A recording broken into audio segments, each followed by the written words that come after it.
School District acknowledges that we gather on the unceded ancestral homelands of the Ramaytush Ohlone people. As guests, we humbly extend our gratitude to the Ramaytush Ohlone elders and community. We recognize that we benefit from living and working on their traditional homeland, and we affirm their sovereign rights as First People. As the original stewards of this land, the Ramaytush Ohlone understand the interconnectedness of all things and the importance of maintaining harmony with nature. Likewise, Pacifica School District commits to teaching our school community how to be responsible stewards of this land. Thank you. And Barbara, can you take the roll? Yes, Trustee Dahl. Here. Trustee Burkini is absent. Trustee Doggett. Here. Trustee Patel. Here. Trustee Villalobos. Here. The district records the audio portion of the meetings. All recordings are kept in the superintendent's office for 30 days and are available during the time period for inspection by members of the public on district equipment without charge. In-person speakers wishing to address the board on agenda or non-agenda items, please complete a request card with your name, address, and the item number and submit it to the board president or the superintendent. You will be called to address the board and may speak for up to 3 minutes. Virtual speakers wishing to address the board on agenda or non-agenda items, please submit your first and last name and agenda item you wish to speak on in the Q&A area of the webinar. Please do not submit comments or questions in the Q&A area. You will be called to address the board. Your microphone will be unmuted and you may speak for up to 3 minutes. After you have spoken, your microphone will be muted. And approval of the minutes. Are there any questions regarding the minutes? No. Do I have a motion to approve the minutes from May 31st, 2023 regular Board of Trustees meeting? I'll make a motion to approve. I'll second. All in favor, please raise your hands. Motion passes 4-0. Approval of the agenda and consent agenda. All items on the consent agenda will be approved with one motion, which is not debatable, and which requires a unanimous vote for passage. If any member of the board, the superintendent, or the public so requests, any item shall be removed from this section and placed in the regular order of business following approval of the consent agenda. Are there any questions regarding the agenda and consent agenda? The only thing I would ask is Megan Ellsburn, president of LSEA, may possibly be a little late. And so, okay, perfect. She's there. No adjustments needed. Good job. Do I have a motion to approve the agenda and consent agenda? I'll make a motion to approve. I'll second. All in favor, please raise your hand. Motion passes 4-0. Communications. Speakers wishing to address the board on agenda items or non-agenda items, please submit your first and last name and agenda item you wish to speak on in the Q&A area of the webinar. Please do not submit comments or questions in the Q&A area. You will be called to address the board. Your microphone will be unmuted and you may speak for up to 3 minutes. After you have spoken, your microphone will be muted. LSEA? Megan? Just in the nick of time. I just clicked in. Good evening. Teachers have spent many hours of uncontracted work time getting their classrooms shut down for the summer. Some teachers are still working. Some teachers had just an hour to get out before the summer camps and other programs were moving in. As you can imagine, this has been a challenge for our teachers. LSEA looks forward to what's ahead of the 23-24 school year. Along with a new superintendent, 4 of our schools have new principals. We hope this transition brings a breath of fresh air to all of us. We are hopeful and eager to work with new leaders and help create changes that will foster improvements for all of us. LSEA thanks our administrators and teachers who are moving on. Thank you for your leadership, Heather, and best of luck on your next adventure. Thank you. Thanks, Megan. CSEA?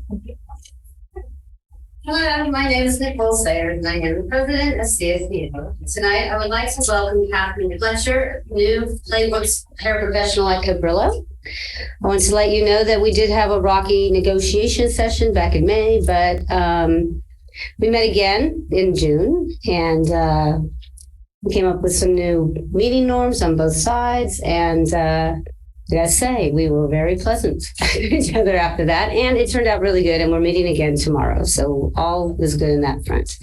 I was going to mention that on Pacifica Pride Day, Heather and I manned a booth, and we had a lot of flyers, and we had the little, whatever that thing is called, where you put the phone on it, and I gave them out the whole time we were there so that we could get people to recognize the openings that we're having, hang their flyer on their refrigerator so their kids' friends could see it. So hopefully we'll be getting some new employees pretty soon. I just wanted to touch base on the CSEA members are we're short staffed. So some of us are asked to do things that we don't generally do or run an errand that we might not be familiar with. I just wanted to see if maybe the supervisors of those people might just quickly send an email to the people it might affect in the event that it's not done exactly the way they're used to, because everybody's trying really hard. There's a chance it won't happen exactly the way people expect it, but we still would expect people to be kind, but it's more helpful if they know that somebody else is doing that job that day. So. CSEA wishes you all the best in your next chapter. We thank you for your partnership and your guidance. I personally have learned a lot, and I will take that forward. So we wish you all the best. Happy summer to everybody. Let's, get some rest, take a breath, then we'll all meet up again after. So, what do I always say? Thank you for your time. Thanks. Thank you. People wishing to address the board? We have two unagendized, and Mr. Mike O'Neill would be first. You want to sit down? Listen all day. Okay. Yeah, you were. I know. Hello, my name's Mike O'Neill. I work for Supervisor Ray Mueller, and I'm here to say goodbye to Heather, right? I mean, it's a resolution from the county. She's been an institution, 32 years in education here in San Mateo County, 5 of which we've been fortunate enough to have her gracing Pacifica. I know how tough it is, having been on that board 14 years. My wife is a principal in another school district and working for a school district. I know how tough it's been. I mean, when I was on the board, we remodeled 7 schools, but it's got to be less work and less effort than remote learning.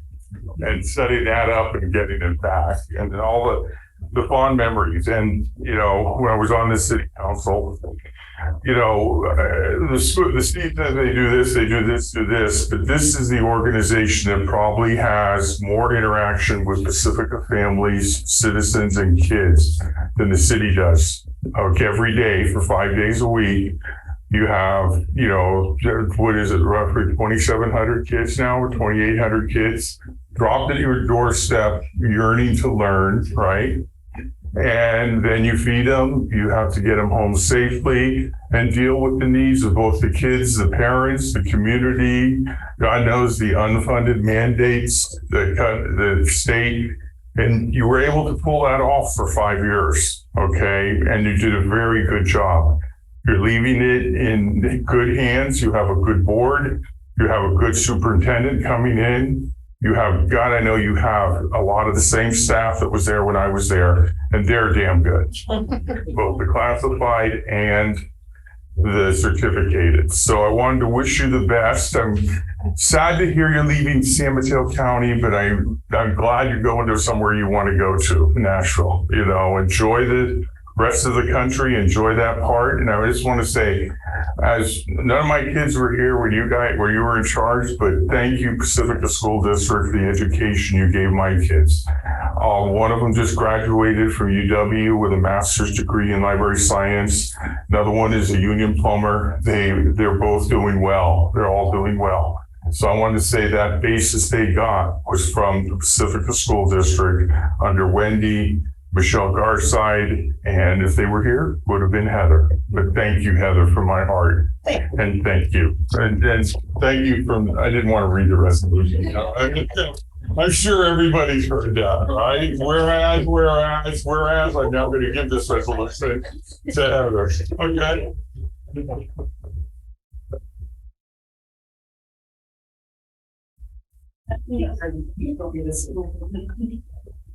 Good luck. Thank you, Mike. Next one is Mr. Patrick Sayers. Is he hiding out in the room? Oh, there we go. Hey, how you doing? How's it going? Yeah, nice to see you. Good to see you. So, Got the whole family here tonight. Well, I come here not only for myself, but on behalf of the Pacifica school volunteers, the volunteers themselves, our board of directors, and it's kind of a sad moment because we really like Heather and we're sorry to see you go. And you've done so much for us over the years, and many thanks are due. And I remember the first time that I met you, you actually, and when you had first started, you actually came to our open house at Thinkbridge Camp. And you were very interested in the programs that we were doing. And you're asking a lot of questions, and you really understood what a unique opportunity Thinkbridge was. And you stayed during the whole thing. And I was enamored with you at that moment. And I think that you did a great job while you were here. And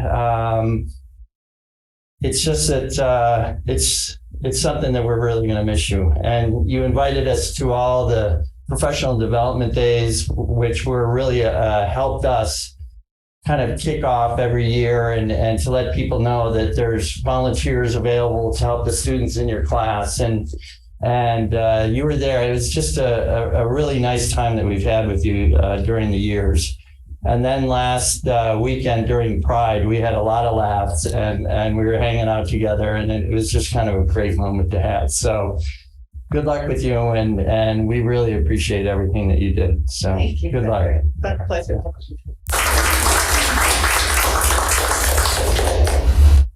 That is it for public comment. Let's just make sure that we don't have anyone online. We're good on that? Okay. All right. Correspondence. I had some correspondence that I think you all have received, which is a letter from 4 members of the school site council with concerns about the cost of an employee. Okay. Anybody else have correspondence? Communications. Hi, do you want to go first? I don't have anything. Elizabeth? Okay, I've had a couple meetings with Heather since the last board meeting. We went to the Jefferson Union High School and Jefferson Elementary School, had a end of the year gathering on Friday, and where they introduced their new superintendent and then their retiring superintendent. Attended the Pacifica Pride Parade, and Ingrid and Lacey School had the festival afterwards, and it was very well attended, a lot of fun, great weather, and it was really a great group of people. Went to a music department meeting and the Ingrid B. Lacey graduation and Valmar graduation. I had a meeting with Heather, and that's I had my last meeting with Heather, and I also attended the IBL graduation. And I also received emails about the SIPSA from Cabrillo.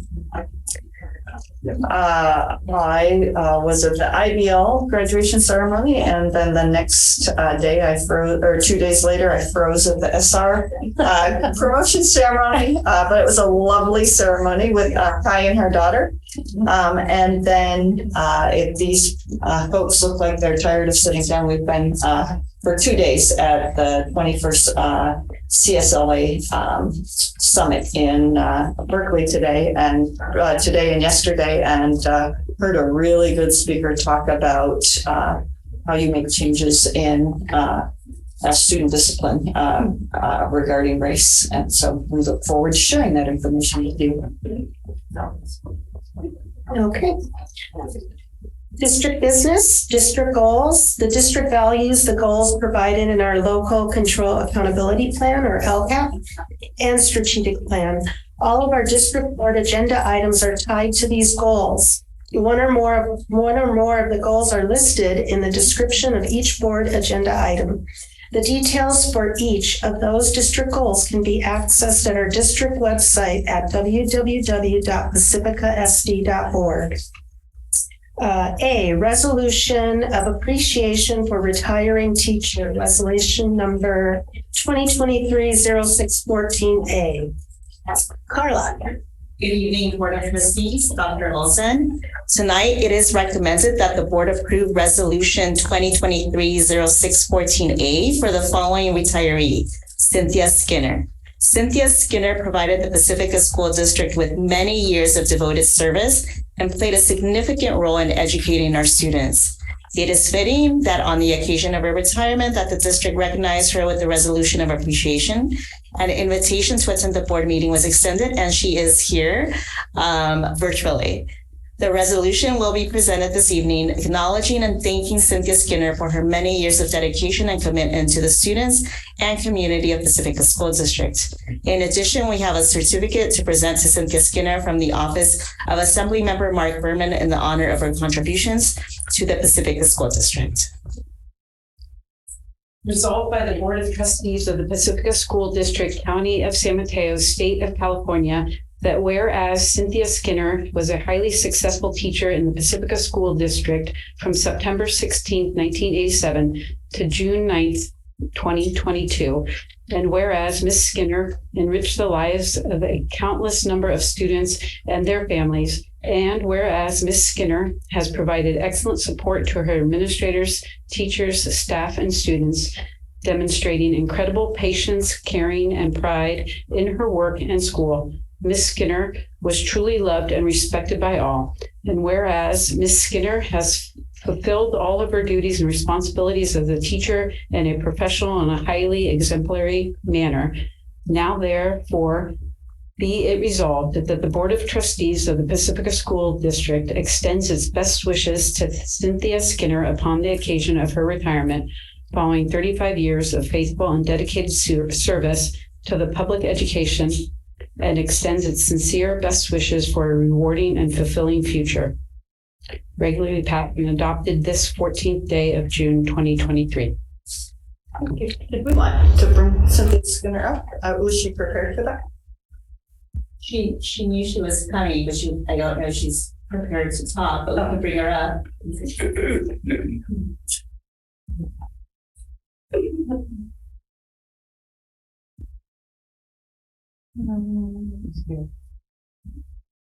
It's not letting me bring her up. Yeah, she's fine. Oh, there she is. Okay. She popped. All right. Thank you. I'm at present in a downstairs basement staff room of a San Francisco Public Library. I'm still being educated as I was from Pacifica School District. I learned so much for 35 years. My newly joined book club meets the second Wednesday of each month. So that's why I'm here reading. All right. Well, congratulations. Thank you so much for your service to Pacifica School District. Thank you to all. Thank you. Thank you. Thank you. Bye-bye.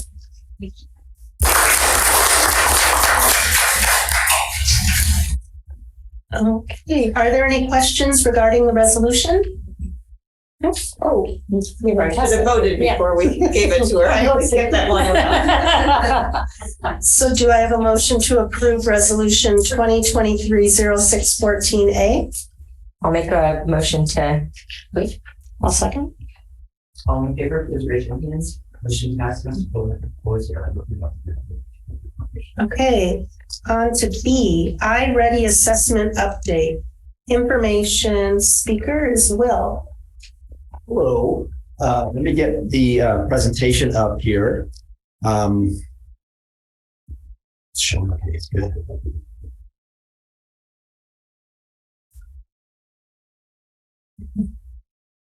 Oh, what happened here? All right. All right, so the presentation that I'll be presenting today will be with regards to an iReady assessment update. Just a little bit of a background. We had a iReady assessment along with the CASP scores at the beginning of this school year. I think it was in October. We had a presentation around that. And then we had also a mid-year, which was primarily around the iReady assessment. The second assessment that's giving out and an update on the results of that. And then this iReady assessment is actually inclusive of the third diagnostic that was given in just this past May. And so there's, as you probably know, there's two assessments that are given. There's the reading assessment that's given, and there's the math assessment that's given. These are diagnostic assessments, and the following is a performance review of each. We're starting with reading.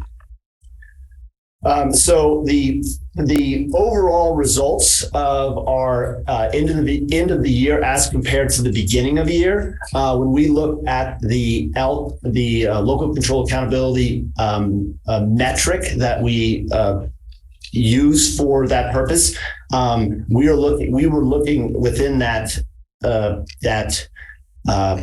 metric to be our desired outcome at the end of the 23-24 a year to be at 15% or less students at risk. And those would be students who were either 2 grade levels below or 3 grade levels below at the end of the 23-24 school year. So when comparing our first window, which would have been our beginning of the year diagnostic, to our end of the year diagnostic, at the beginning of the year, we had 27% of our students within reading that were at risk.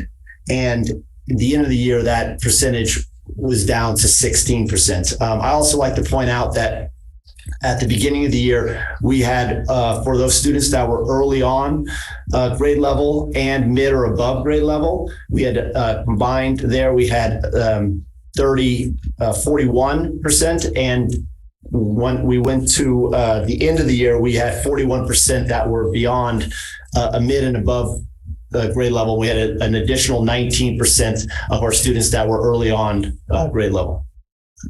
So when we look at this with regards to the fall and the spring, so the beginning of the year to the end of the year, and we look at it at grade levels, you can see across this graphic of the 1st through 5th grade, you can see that the greens get bigger from the beginning of the year to the end of the year, and the red sections, which represent the at-risk students, get lower. And then you can see the particular grade levels where there was some major progress in that area, 2nd grade being one of them.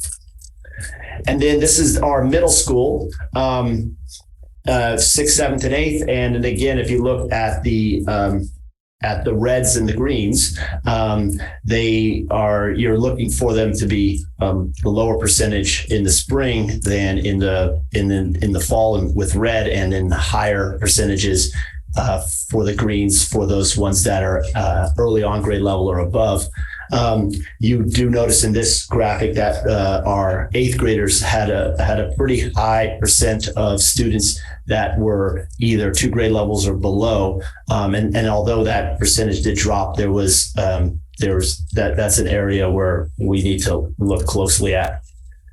And then this slide looks at the spring of 21-22, which means the last diagnostic that was given 21-22 versus this past spring, the spring that we were in now, for 22-23. And as you can see, there is the percentages are almost identical from last year to the next year. And then just kind of as a reminder, one of the things that iReady does monitor and look at is they look at a thing called annual growth and stretch growth. And annual growth is more of like a typical growth of what you would expect the student to grow throughout the year, from their baseline, which is their diagnostic 1 to the diagnostic 2. And then stretch goals is more of an ambitious goal. And the stretch goal is really important to those students that are 2 grade levels or below or 3 grade levels below, because it's if you're achieving your stretch goal, you're accelerating to a grade level sooner, rather than stretch growth, achieving stretch growth accelerates that movement towards grade level performance.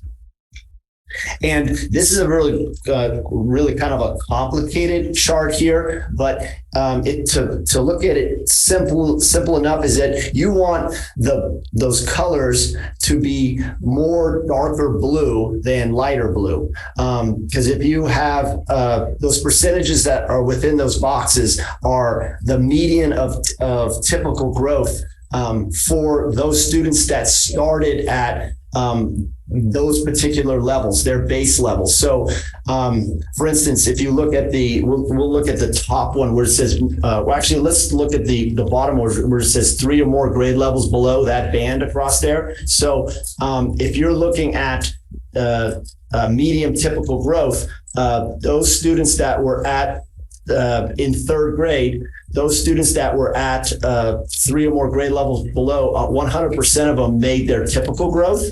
And then in 4th grade, 54% of them made their typical growth. So, like you said, you want those boxes to be darker blue. If you go over to the last column, which it looks at all students, you'll look at all the students that their first their baseline or their fall diagnostic showed them at 3 or more grade levels below, and then their median student, that means the student that is literally the middle student within that group, where they landed. So that would be 100%. That median student hit 100% of typical growth throughout the year. Should I stop there? Is that clear, or do you have any questions with regards to that? I'm clear about the ones that are over 100%. Can you explain?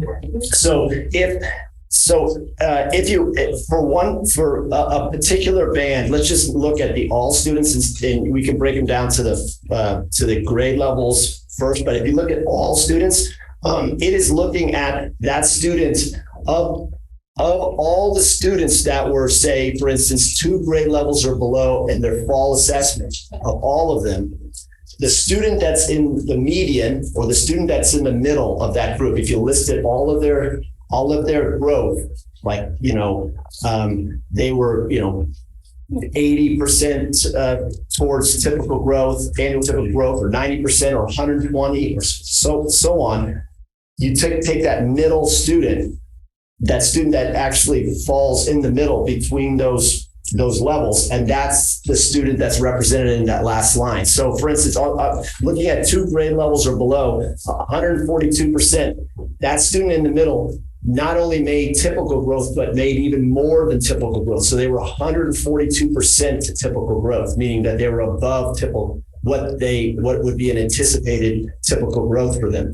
So there is another chart, I don't believe it's here, but there's another one that actually looks at stretch growth. And I actually think it's farther down, which will show, again, that percentage of student, where that median student, not the average student, but where that median student fell. Does that make sense? So the percentage is representing how much growth was made totally for those students. The percentage number is confusing because you're saying, okay, for example, we're on 1 grade level or below in 2nd grade. There's 116 students assessed in that grade.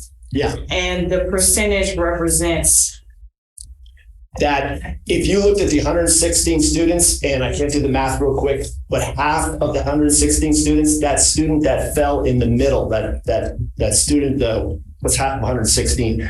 58. 58 student, that student that was in the middle, they were 136% towards annual growth, meaning they were above annual They went growth. above their, 130. so this is beyond. So if they were at 100, that meant they met standard growth. If they went beyond the standard growth, that's the They were 136. Okay. And so that would mean that 57 of them fell below that 136% growth, and 57 of them, 56 of them were above that 136% growth. Okay. It's the median student, so it's not the average, but it's the median. I got it.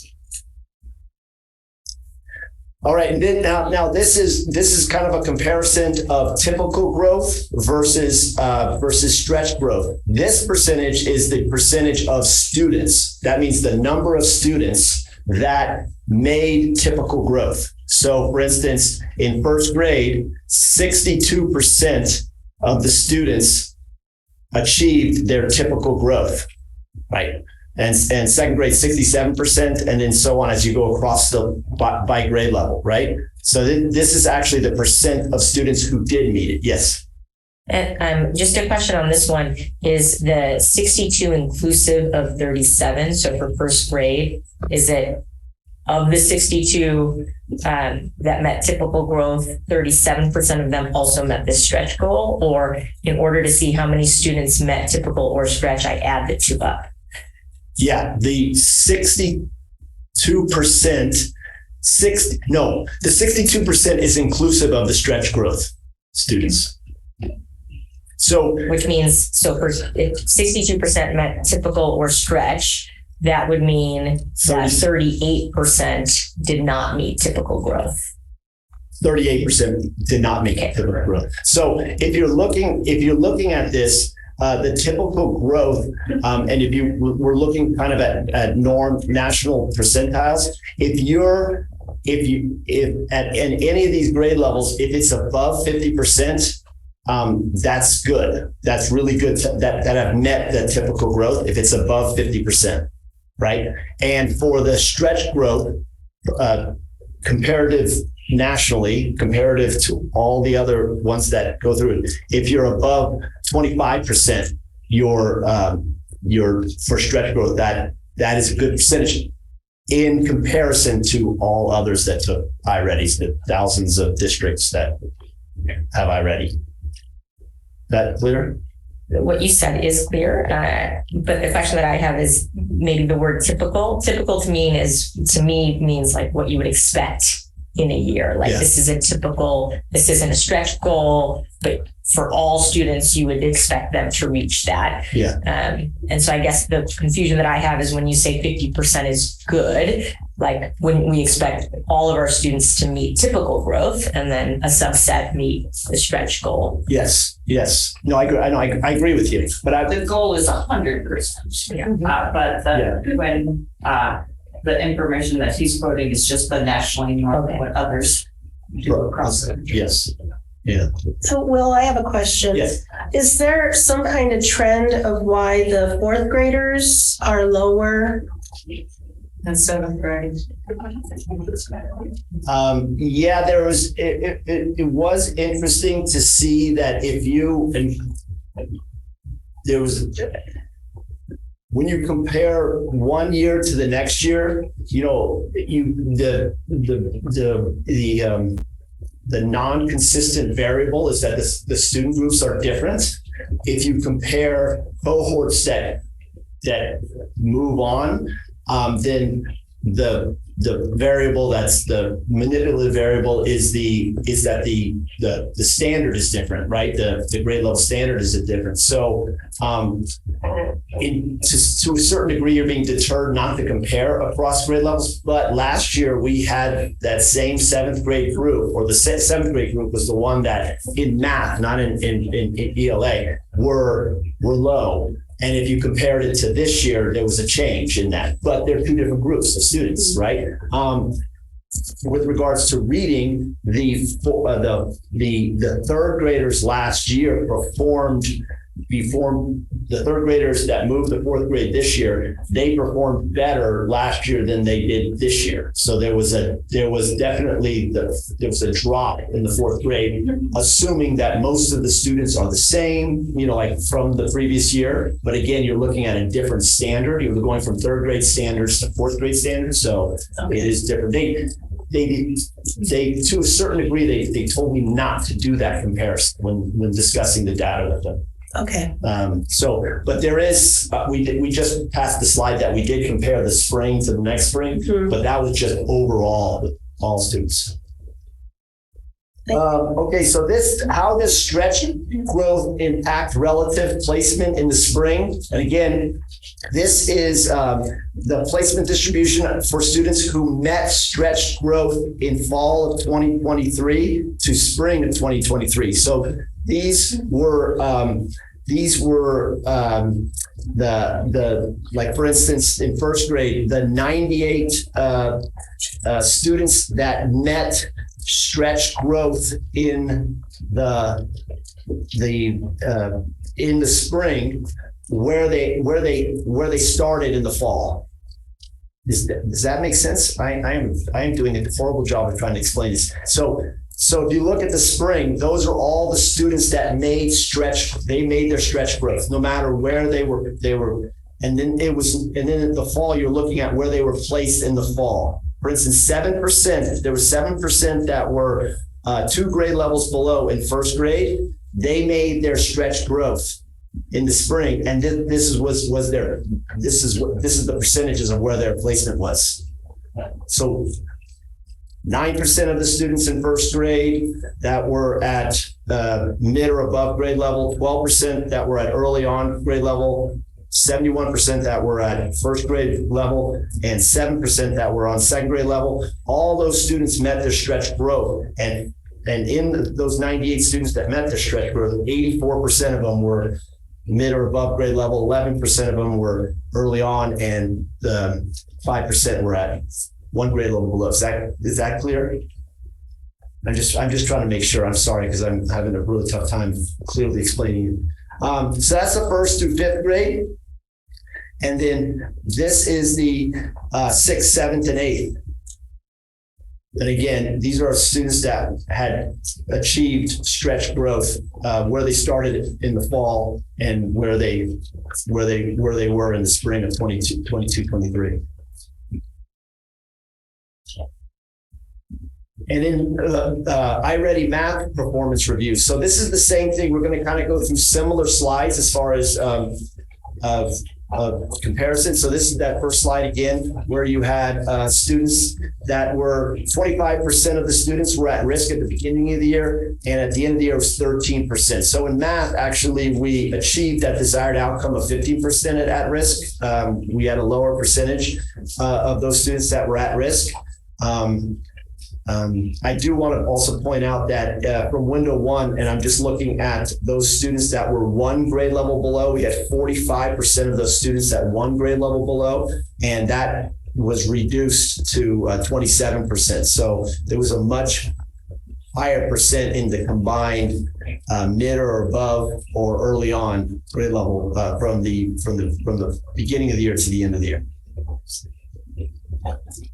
And this is relative placement again from fall of 22-23 by grade level to spring of 22-23. You can look across there. Again, there was the,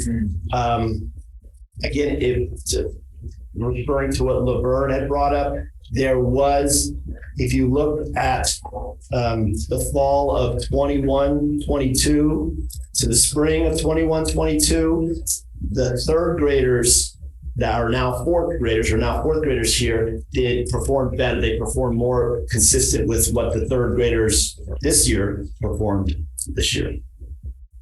And then that 7th grade group last year, which is the 8th grade group now, there was a similar bar. The progress that was made was better, but there was similar amounts in each of the placements with regards to that. The number was a little smaller too. It was 214 that were part of that 8th grade group, and I think there was 259 or something like that for the previous year. But again, that's distribution from fall of 2022 to spring. So the first diagnostic to the third diagnostic. And then the relative placement change, looking at the fall to the spring. Sorry, I went the wrong way. Sorry. This one is the one that compares the 21-22 again with the spring versus the 22-23 spring. And again, just like the ELA, the reading, it's extremely similar. The landing points. I do want to note that we had approximately 62 less students assessed from 21-22 to 22-23. And again, this is this chart again, and if we look at all students, and if you go across and just kind of look at all students, the median student or the student in the middle that started out at mid or above grade level was at 106%. The early on grade levels at 92%, and so on as you go down there. And again, the numbers of students assessed, as you can see, the one grade level below had a really high number, 913. So of those 913, half the student in the middle was 104%. So that means a good 400 plus students were at one grade level below were above or 100% at typical growth.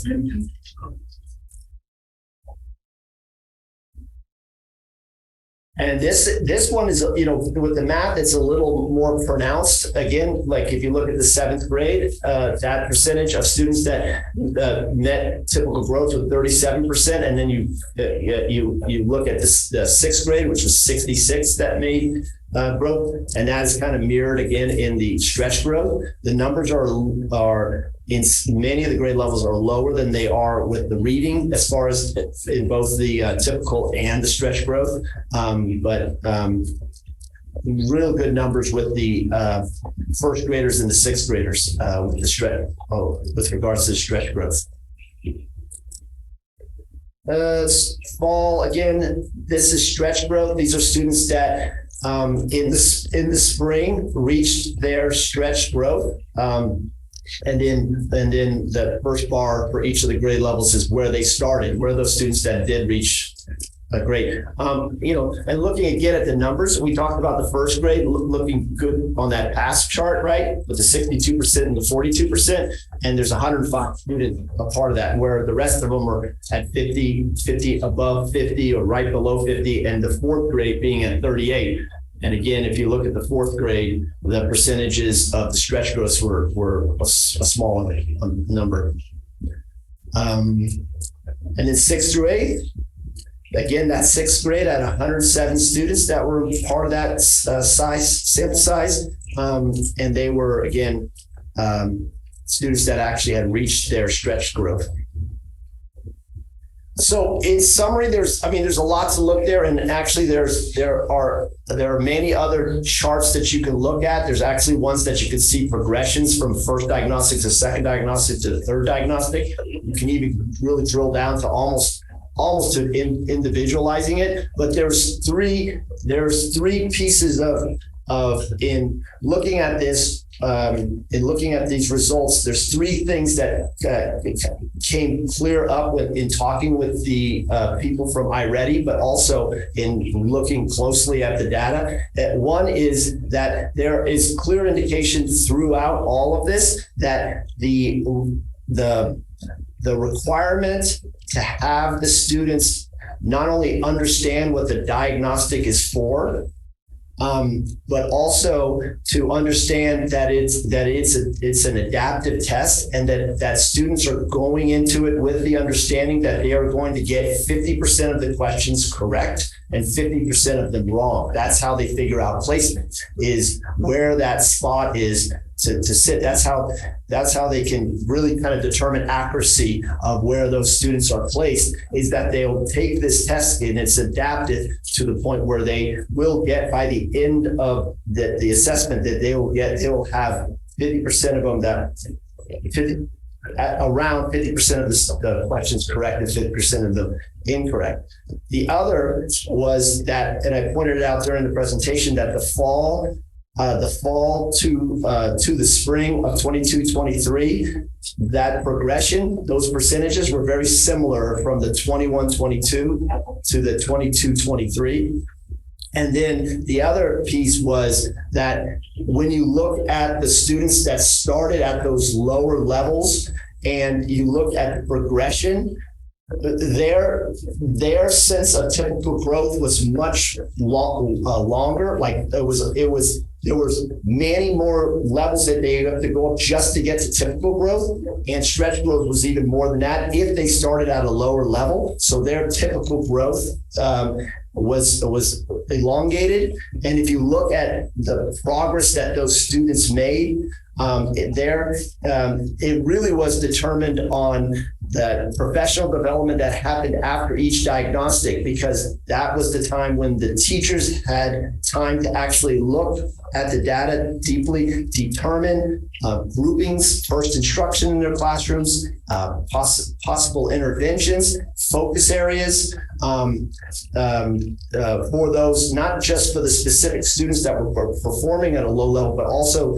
that general instruction in the classroom, especially when they broke it down into their claims. So that's the other piece that came out of this, is that those resources that come from iReady, and even the interventions that come outside of iReady that are based off the data that they've looked at, it's really has been really helpful in informing them about not only how to address those students that need those specific needs, but also addressing the practices within the classroom, first instruction, those pieces, groupings, small group work, that type of thing. So that was just kind of the three big points that kind of came out after looking at this data and looking at it for the second year.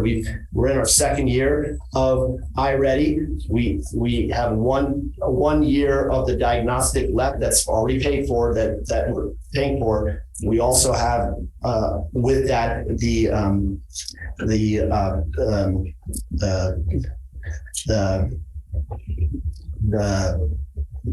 PIs, personalized licenses, those pathways, that those personalized licenses, learning pathways that are determined, those have had an effect on it. But it's really that professional development piece, is that understanding that the teachers have about the students that are in front of them in these two subject areas, and what they need to do, what needs to occur, what needs to happen with their first instruction and the structure of their classroom, and then also how they're addressing those students that have higher need in those areas. Thank you, Will. Does anybody have any questions? I won't have a comment, less a question. So firstly, thank you for walking through that. I know the numbers can be somewhat complicated, so I appreciate that. And I thought you were very clear in explaining it. And I also commend the district in the level of growth that the students achieved. I think that's the main purpose of why we exist. And so it's great to see that the green gets bigger and the reds get smaller by the end of the year. The comment that I wanted to make is actually reading through a lot of this. It says there's a lot of focus on targeted intervention, which makes sense, right? You take the students that are multiple grade levels below and provide additional supports for them. But when I look at the overall picture of both ELA and math, the yellow and red combined is over 40% of our students. And then if you include early on, which to me means not fully on, but just to got over that benchmark to be early on, that's the majority of our students that are not really where we want them to be at grade level in every grade. And so when I think about that, the question that I would have is, how do we think about whole school intervention models as opposed to targeted intervention, where, you know, we put a lot of resources and that's necessary for the students that are multiple grade levels below, but that we also consider and look at the broader population, because again, this to me says that 70% plus of our students are not, you know, fully at grade level by the time that they graduated their grade. Yeah. And that's the whole tiered system of supports, the tier 1, tier 2, tier 3, right? There's this general understanding, and, you know, I can't tell you to the degree that it's occurring, that if a student needs a tier 2 intervention because of what they're seeing in the data, that the tier 1 intervention doesn't go away. That's the whole school, whole class intervention that they're doing based off a trend that they're seeing within the data. For instance, and this presentation didn't go into claims, didn't go into, you know, phonological awareness, and, you know, like those sub claims. But within the professional development, they did go into that. And that's how they talked about groupings within the classroom, whole class instruction. I mean, one of the things I think that I'm really, really excited about, and this is just in one area, but that the new phonics program will be driven by what we see in this data. It's going to be really looking at the phonemic awareness and phonological awareness piece. So, but that is happening when there's more examination of the data into that deep level, and which this year happened within the two iReady professional developments.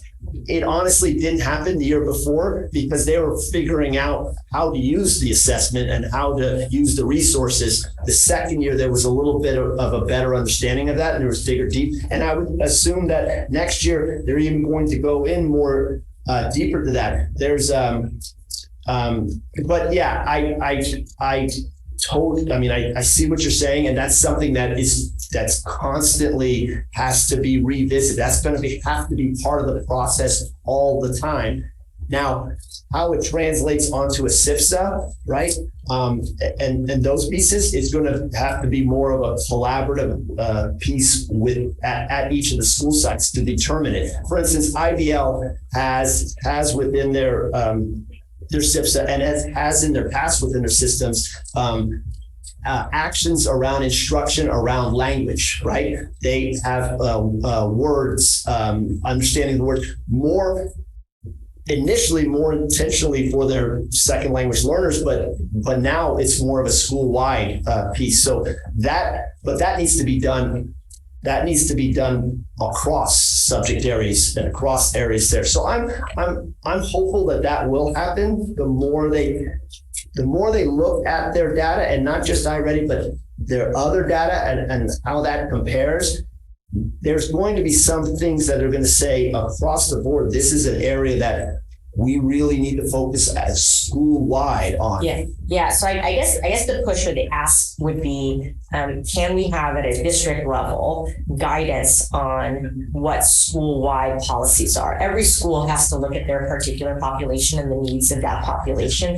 But if there are some commonalities that we can have to say school-wide, because this is the case at every school, here are the kind of intervention strategies or what have you that we want to implement across the board, and then each school site has to customize based on, you know, their particular population.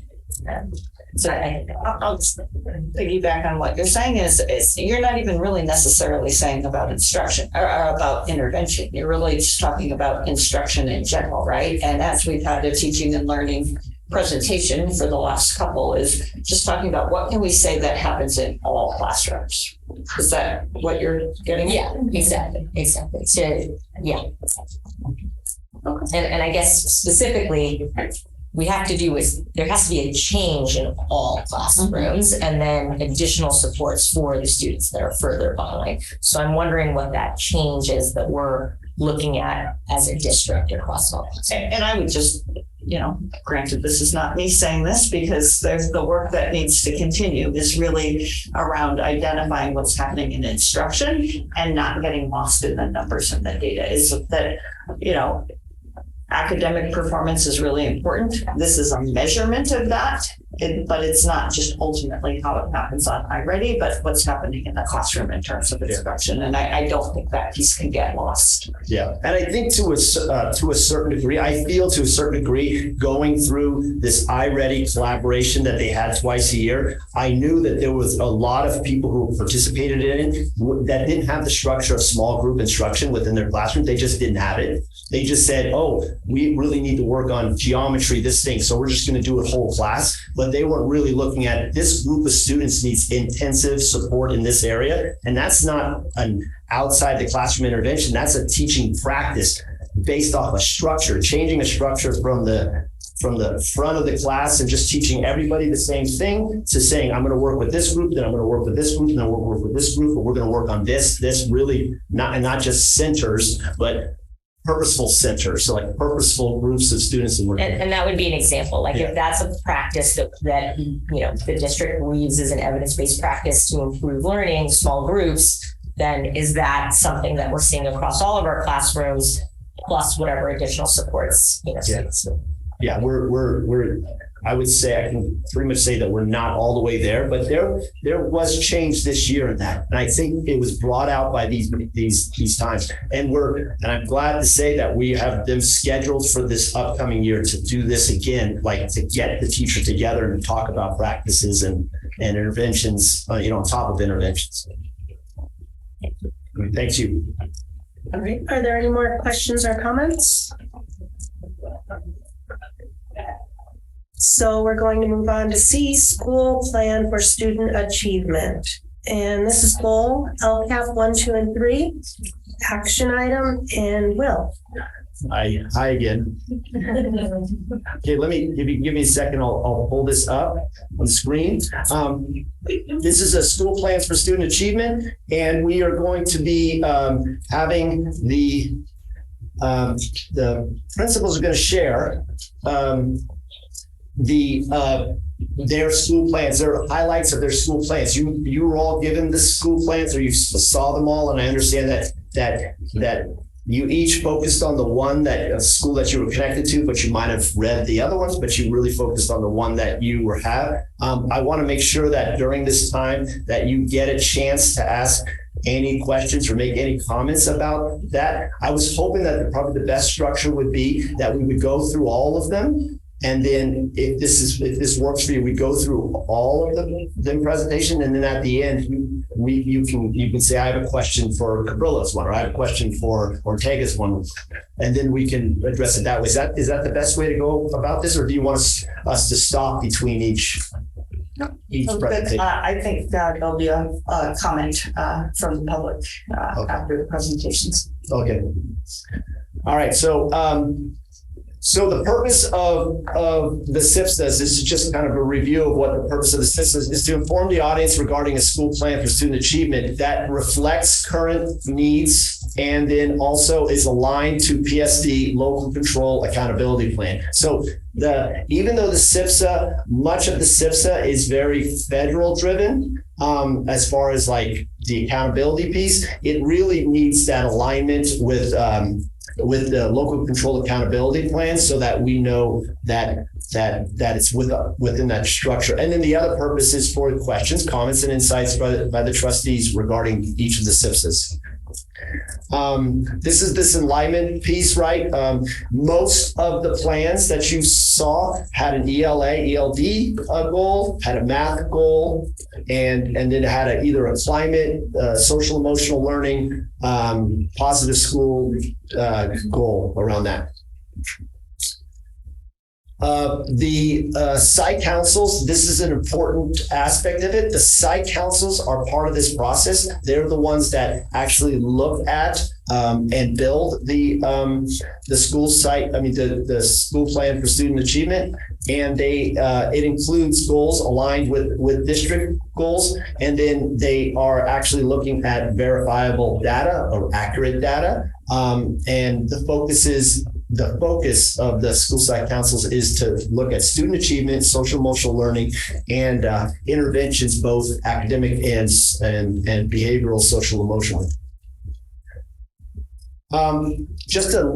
Just some information around site-based funding. So, and this is just, I think this is the second year that we've kind of have this format where each of the schools get $35 per student for supplies, basically papers, pencils, crayons, those types of things. So it's $35 per school. Those are the numbers. So that's total student enrollment, for each of the schools. That's what it was estimated at. And then on the right side is the supplemental funds. So the largest portion of the funding that school sites get directly, because there's some funds that are funded by the district, but that's funded by the district for the schools, depending on the alignment to what the funding is used for. But they do get $900 supplemental funds per student who's unduplicated. And unduplicated is those students that are social emotionally SED, socioeconomically disadvantaged. They are foster youth, homeless, and English learners. Those are the ones that are inclusive in that group. So again, the numbers of those students that we estimate that where they're at is that number in the middle column and on the right, the right table, the middle column, and then that funding based off that number, times 900 is where they get there. The little picture in the corner there is covering up the other two. Hopefully, last year it was $800 per unduplicated student, and we increased it this year to $900 per unduplicated student. Okay, so each principal will present the data that was considered, and then and basis of the goals, and then highlights from the plan. So obviously, they're not going to read the entire SIPSA plan, but they're really going to highlight these plans. So this is the order we're going to go, and I apologize to Kim that she has to go last again because of the V in Valimar. Mm-hmm. But we're just going to go in this direction, and each of them are coded, and we're going to start off with Cabrillo. Okay, Rachel Carrion, the principal of Cabrillo, and here are some of the highlights in our plan. We looked at our iReady data from the winter in January, and we were really proud that there was 75% growth, right, for most of our students. In the fall, our first graders really struggled. We talked about why. It's their first time taking the test. They took it in a lot more sessions, right? So they scored the lowest overall. But they made the most progress. Sorry. 16% of our students are still 2 grade levels below, which is about 73 students between first and 8th grade. And for reading, our comprehension of informational text is our biggest area of growth as of January. For math, 54% of our students did make their growth, and 11% were still 2 grade levels below, which is about 51 students. First grade continued to make the most progress. 7th grade actually didn't make significant progress. They scored the highest in math in the fall. So I think that could be one of the reasons why. A lot of them were already at grade level. And geometry is our biggest area of growth from January's test. We looked at the attendance data on the dashboard.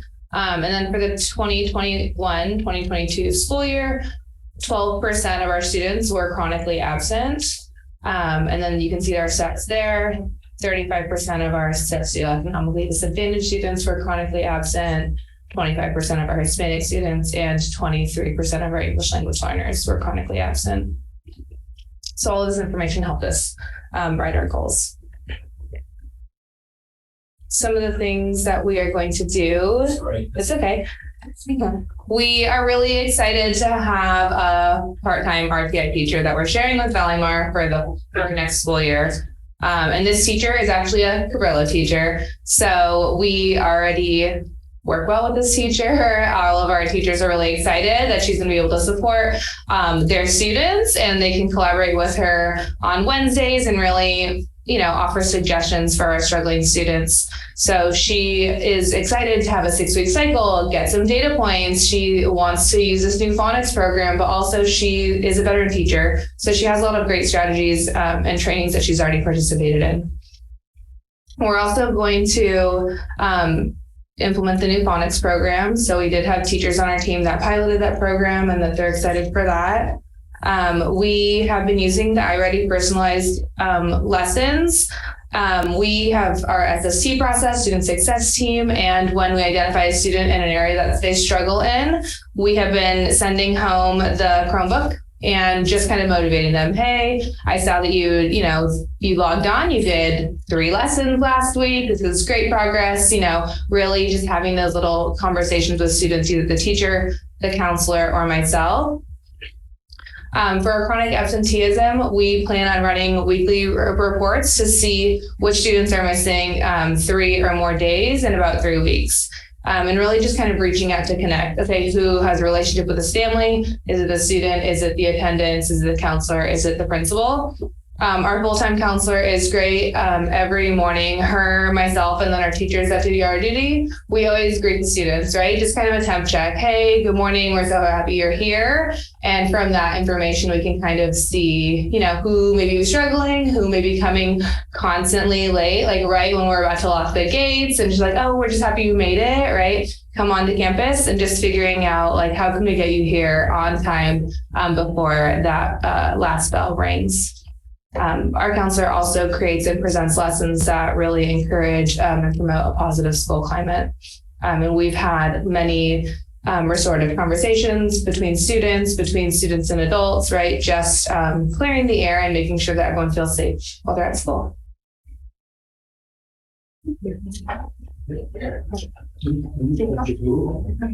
Okay, next. All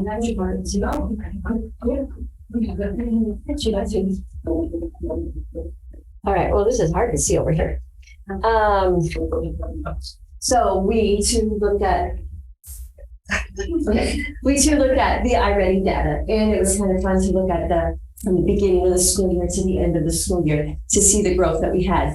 And we had 2 sections with our academics. We really focused in on vocabulary, so we kind of decided to keep that.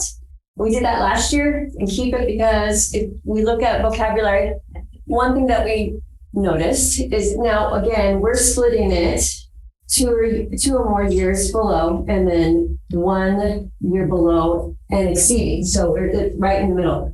Kind of in the middle. So near or exceeding grade level in the fall, we had 70% achieving grade level, and in the spring, 73.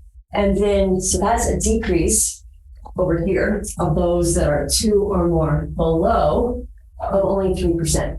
Our goal is 6%. So this is still on the table. So we need to keep working on that. We need to really address that. But we bumped it up to 8%. We're gonna go for that at least. With mathematics, we over here had 71% in the fall, 1 grade level below or exceeding, went to 85%. And then if you look over here, we went from 29 to 15%. So that was a decrease of those students that need a lot more extra support, which are 2 or more years below grade level, of 14%. And we were shooting for 6. So yay, we made that. So let's bump it up to 20. So that was our goal. With our social emotional levels, or goals, we didn't have the panoramic yet to look at. Well, do you want me to switch? No, not yet. So this is, so the one thing, so we're still looking at that, our goals, we were looking at student belonging, relationships with teachers, and family engagement. So we're gonna look forward to seeing what it is in the fall or whenever we get the panorama. They're being released. Okay, so we'll be able to see soon if we made our goal of 70% approval, which we were struggling at, like in the 30s and the 59% and family engagement was all the way down at 13%, but we went through a lot with our PTO on trying to really involve them. So hopefully that's going to climb. We're hoping. And then suspensions, we had last year. You said we had 20. We had about 21 last year. This year, after we had about 21. A couple of kids were multiple. This year we had 10, I believe, with a couple of kids being multiple. It's not what we want, but we're still working on. So again, we'll hopefully cut that in half this next year. That's our goal. Okay, now what we're gonna do. These are things we're gonna do. So on here, this is a lot of glare. So a lot of these are the same. We're gonna implement some of the same things. Of course, our new teachers, we're gonna have 2 new language arts teachers. So they're going to be trained, 3 new language arts teachers. So they're going to be hopefully trained on Readers and Writers Workshop. We have a new math teacher that's going to be going to CPM training as well. So all of that training will hopefully help. But what is kind of cool is this one right here. Teachers will participate in collaboration meetings to refine strategies. So we're really working on coming back from the pandemic. We're really starting to talk to each other. And we've used a couple of our staff meetings to really have PLCs and really looking at instructional strategies that might improve classroom outcomes and really get the students more involved and give them the support that they need. So we're going to focus a lot on that as well, because we have so much expertise in the building. Not only do we have teachers that have been there for a long time, and they have great strategies, but we have now new teachers that are coming in that have like these fresh new ideas, and combining them. I'm really looking forward to that collaboration. So one thing, we are going to provide a response to intervention elective class. That doesn't sound like an elective, but they get an elective every trimester. So those who are struggling and need some extra support, those that we need to really help, we're going to focus maybe one of the trimesters where they can get that extra support that they need. And there'll be veteran teachers teaching them in both and helping them through a lot of the iReady supports that are built in, either personalized instruction and or the iReady provides some really great ways, strategies basically to help them.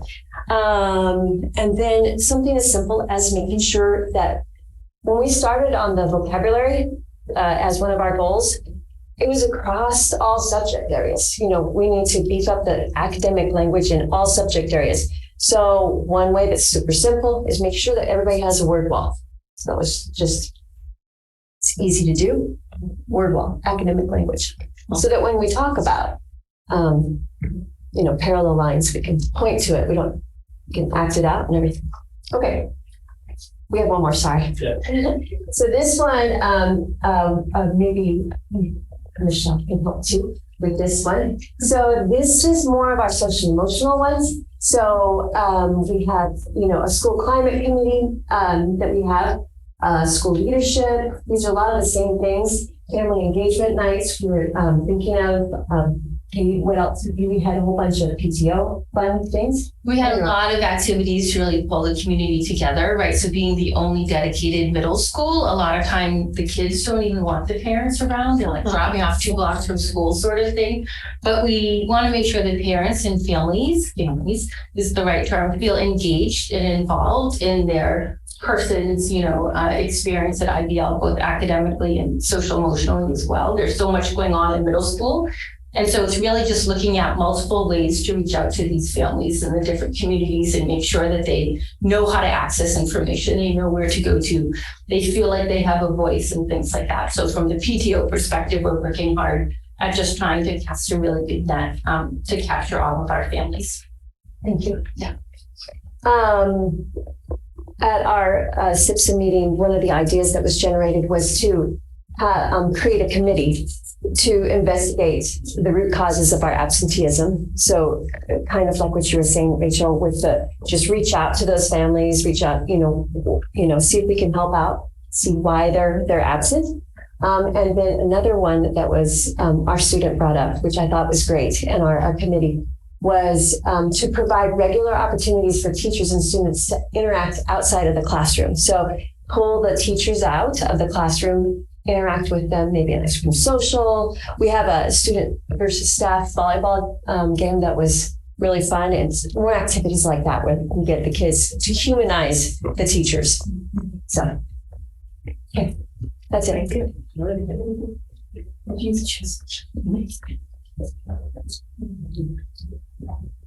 It was so exciting. I'm wearing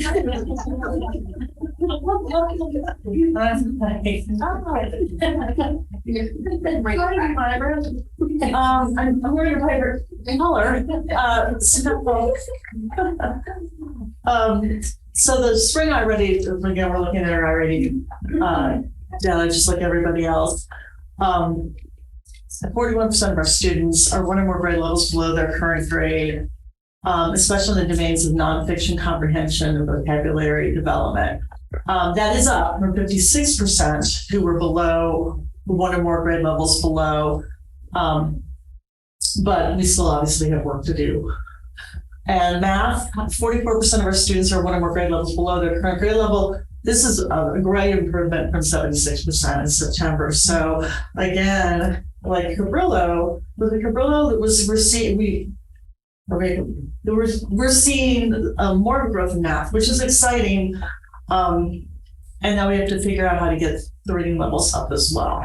So the panorama, again, we haven't gotten our most recent panorama survey results, but the survey results from the fall show that many 6th through 8th grade students feel respect among students is an issue. The 3rd to 5th grade results are more favorable, but we'd still like to improve. So how much respect do students show you? So only 35% of the 6th grade graders said that other students show them respect, which is definitely an issue. 3rd to 5th is 61% favorable. How often are people disrespectful to others? 38% of students said that they see that a lot of the time. So we need to work on that, and I'll be interested to see what the survey results show when they come out soon. So the survey results that Jean's referring to is the September ones. Is the first we did 2 times a year, so that's the September one. The May ones were just released to me, and so I didn't release them to everyone else. Right. So yeah, we didn't have them ready for this. So kind of what we're going to be continuing going forward is small group support in reading, using paraprofessionals for students identified as English learners and socioeconomic SED, right? Socioeconomically disadvantaged. That was the SED in grades 1 through 3, and that's of course our English our ELA goal. We are in the process of hiring a 0.3 full-time math intervention specialist. So this is going to be a credentialed math teacher to work with students in small groups and to assist with the 7th and 8th grade combination math class. We're very similar to other schools in that the math achievement tends to drop off in 7th and 8th grade. And so we know that that's an area where we especially need to work with the kids and try to keep them up to date, current, and also kind of excited about math. So we do a lot of activities at Ocean Shores, people know, and we're going to continue to do days such as People's Day, Diversity Day, Ability Awareness Day, as well as Earth Week, Oceans Week, other programs that teach acceptance, understanding, overall health, well-being, and mindful living. And our having our counselors coming back. It's the first time ever that we're going to have a counselor for 2 years in a row, and we're thrilled. And we purchased a zones of regulation curriculum this year, and next year we're going to be rolling it out. It's a color-coded, I should have brought stuff with me and I didn't think about it. The kids can identify using colors how they're feeling. So like they're in a red zone when they would be like ready to explode. Yellow is kind of like, okay, I'm getting either upset or just super excited, but not really ready to learn. Blue can be upset or depressed. And then green is go. Green is like, I'm in the zone, I'm ready to learn. And that there are different strategies to use with kids depending on which area they're in. And we're going to be, so we purchased it this year, and next year we're going to be rolling it out. And so I'm going to get a committee together for that, working with our school counselor. We are going to be continuing. We started doing after-school tutoring this year with some of our teachers, and that's something that was really popular with the kids. Some of the kids were referred and strongly encouraged during the SST process or by their teacher to attend. We communicated this out to the parents and worked together with them to get kids. Marguerite would sometimes run out onto the playground and get kids who she knew were supposed to be with her. So we literally chased them down and dragged them into tutoring. But it's something that worked really well this year. And so we're going to be doing it this year. We added a second teacher midway through the year, and we might add a third teacher. Right now it's mostly 4th through 8th graders. We'd like to maybe extend that to some of the younger kids as well. And then we have a 15.7% chronically absent rate. And we want to focus also, as well as everyone else on attendance. We're going to start doing conferences with families. I did a couple at the very end of the year, and they were actually really impactful. So we're going to be continuing with that next year. I'll be using my office staff to help me. And then we're also going to be partnering with student council, or I'll be partnering with student council and the counselor to kind of come up with some kind of, I don't know, fun campaign to promote being on time and coming to school. So we'll see. I'll put the kids to work on making things. They're much more creative than I am. I think that's it. That's it. Next. Yeah, sorry, Patrick Jackson's not here. Is it okay if I do it from here? So I'm going to present Ortega's data. So Ortega was one of the schools that were ATSI identified, right? So the two areas was students with disability, English language arts and math, and then also the big one was the chronic absenteeism rate. So these considerations were written with the idea of that in mind. Obviously, there's more in their SIPSAs, but if you look at the overall placement of in the winter, this was the second diagnostic of the iReady. 52% of all students were above mid or early on grade level overall in reading. Students with disability, 23% were above mid or early on in reading. The math diagnostic, they had 51% in the winter of mid or above grade levels, or above mid or early on grade level. And then with the students with disability, it was 24% were at the above mid or early on grade level. So there's some work to be done there. Percent of all students that were chronically absent in 22-23, 21% of the students 21% of all students were identified as chronically absent. And then the percent of socioeconomically disadvantaged students that were chronically absent in 22-23, 30% of socioeconomically disadvantaged students were identified as critically absent. So that was the data that was considered. And then these are just some of the highlights from the SIPSA. They're going to use a push-in model through the RSP program to directly support students with disability in ELA instruction and general education classrooms. They do that to a degree right now, but they're going to even go further in that approach. And doing that, they're hiring a reading intervention specialist.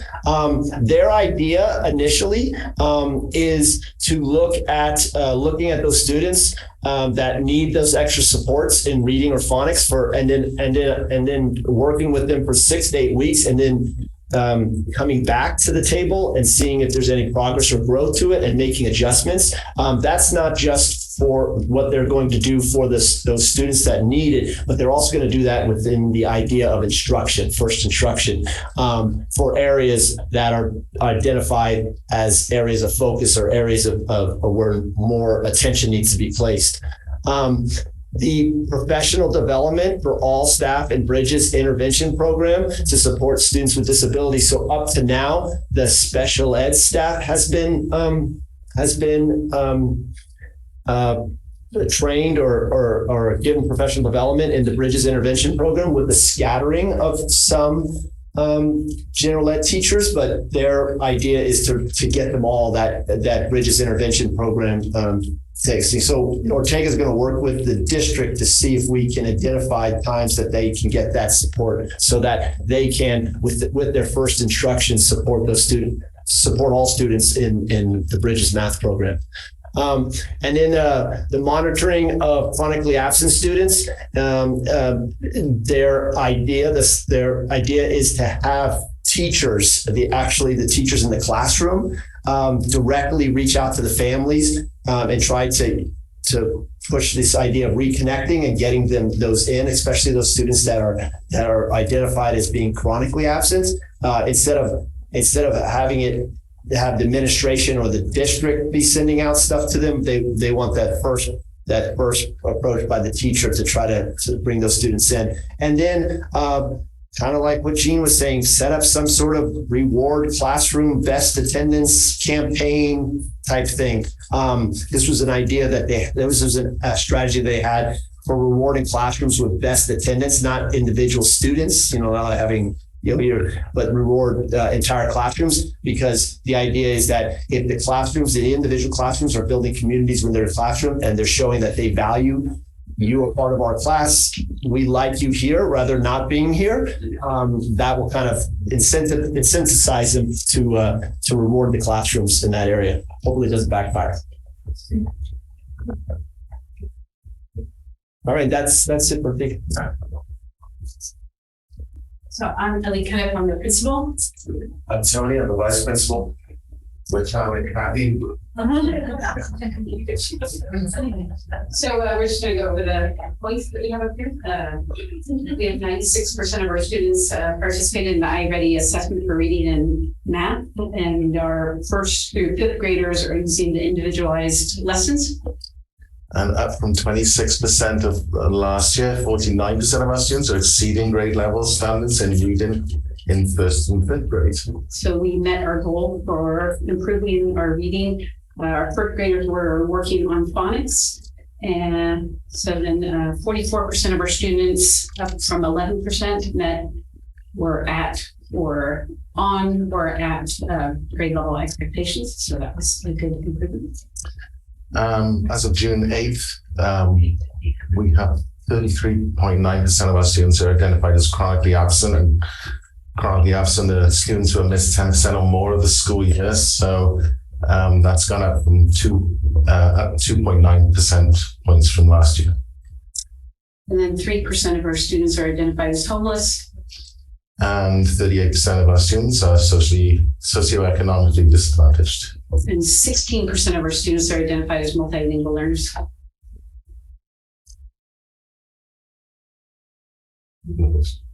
All right. Practice this. All right. So we're continuing to support literacy with a full-time intervention teacher. Laura Vuskovic has been a teacher, and she's done an amazing job. She's been working with the first through third grade and supporting teachers in kindergarten with providing interventions. And then we have 2 paraprofessionals that are working with fourth and fifth grade. And she will support tier 1 and tier 2 MTSS instruction. And she also plan observing and supporting classes directly by going into classrooms and helping grade level teams during grade level meetings. We're going to provide expanded learning opportunities for historically underrepresented groups before and after school. Sorry. Every Friday we meet screen team to monitor attendance and social emotional support with our children. We meet as a team and we discuss and So the plan. school psychologist, the counselor, the resource specialist, speech and language. Yeah. We all meet, and then Tony's created a nice form for teachers for referring kids. And then our counselors are providing social skills groups, individual counseling, as well as class presentations on social emotional learning and citizenship. K-2 teachers are implementing new phonics lessons. And we're planning to continue conducting home visits for students identified as chronically absent. And because attendance is a priority at our school, we've started conducting empathy interviews. Even on the last day, we had Yolanda come up and do empathy interviews with students just to get an idea of their attitude towards school and how they feel about school.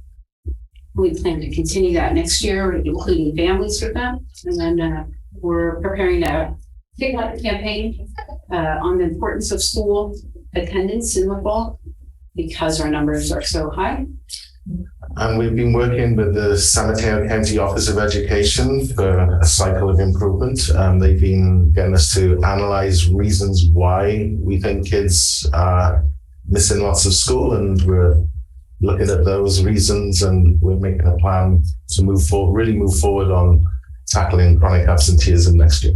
We've talked to teachers about like being the first contacts in another school where they will, if the student's absent, they'll reach out the first 3 times and then they'll reach out to Tony to improve attendance. We find out why kids are not coming home. Okay.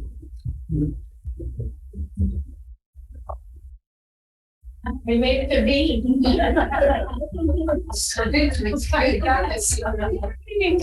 All right.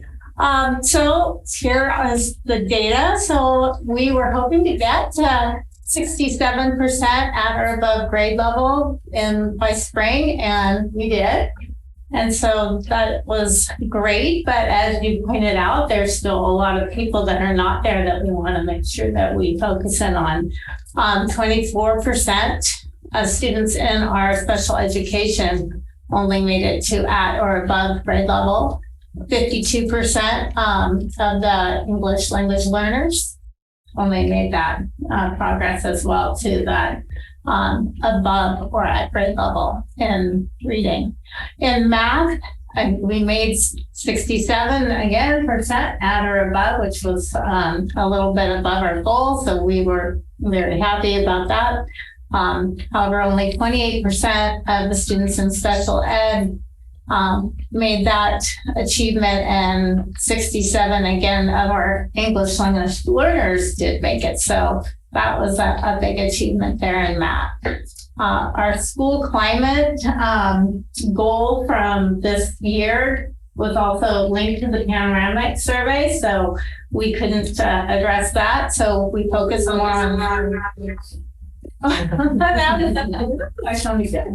absenteeism for this coming year, because we were noted as having ATSI in our high absenteeism, especially with students that were in the special education. And as you can see here, that 43.2% of students qualified as absenteeism in the SED, and 31.9 for absenteeism, chronic absenteeism in the SED or the special ed. So that's really high. And then overall, all of LMR, it was 21.1%. So our chronic absenteeism is very high.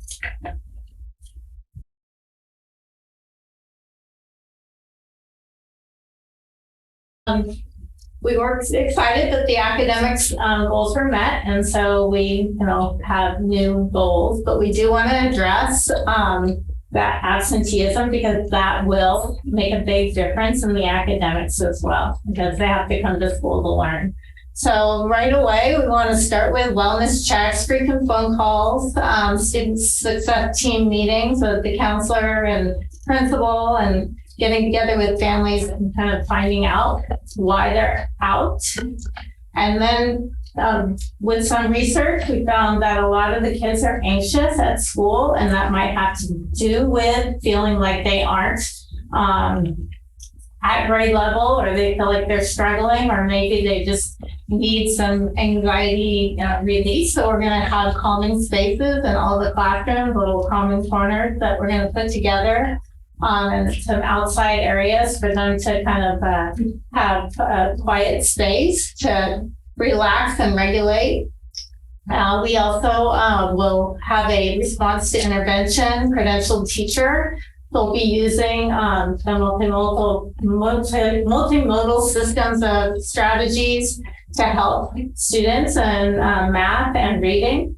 And that teacher will go into the classrooms and do tier 1 and pull out for these children to have one-on-one or small group support. Additionally, we're going to have a K2 phonics program for all students in the classrooms. So that will be tier 1. And all our kindergarten and first grade teachers are currently this week getting Orton Gillingham trained, which is the science of reading, like we'll say model strategies to learn how to read. And that will be tier 1. So that will support everyone. It was designed for students with dyslexia, but that training, if you can get children with dyslexia to read really well, you can probably get all students to read. So that will help all students progress. Academic support for 6th through 8th grade with the homework club. And we're also getting 3 hours a day of a push-in paraeducator for the middle school, where the teacher will come into, or the paraeducator will come into the classroom and help where it's needed, or if they need to pull out students into small groups, they'll be able to do that. We're going to try some more lunchtime clubs. We started that this year, continue with that. Also some leadership groups for our middle school students. We're going to have some peer options where they can go and into classes during their elective time and help out in the younger grades. Some of the middle school students have elective, and they'll also continue in all the school with our caring communities to motivate students to be more caring and kind in the classroom and on campus. And our counselor is going to continue with the social skills groups and individual counseling and the whole class character trait lessons and book of the month. And continue with our monthly assemblies and spirit days and all those things to try and get kids to really want to come to school and beg their parents to get them there on time and get them there in one first day. That's our plan. All right. Are there any questions or comments or insights?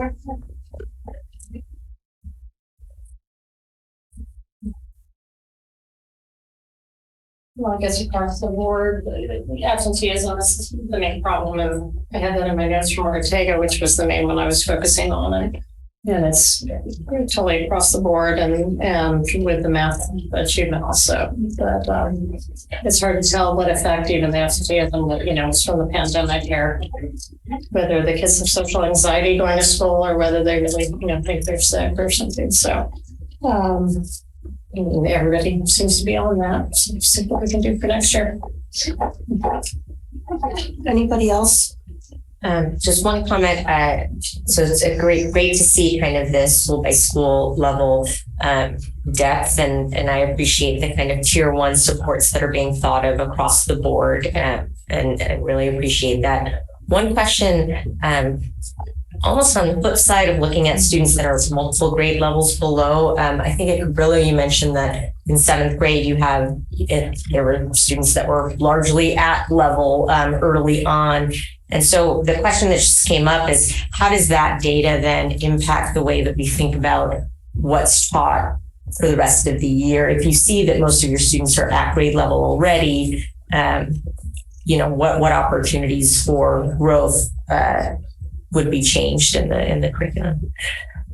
I think that as like a former teacher, it's really important to see like what are they being invested in, right? And how does the curriculum match up to that? And I'm not as familiar with the 7th grade, how that aligns. And it's very you're using it, but I think that was valuable for all of our teachers to have that time this year, right? To really look at, okay, what were the questions our kids were being asked and how do we use this information to inform our teaching, right? Don Potter is a fabulous math teacher. He knows the curriculum very well. So how can we use both, right? To really push our kids. Because yes, they didn't make a lot of improvement on this, but does that mean that they don't know the 7th grade standards for the curriculum, right? So I think there is a discrepancy in that, but just finding the commonalities and highlighting that.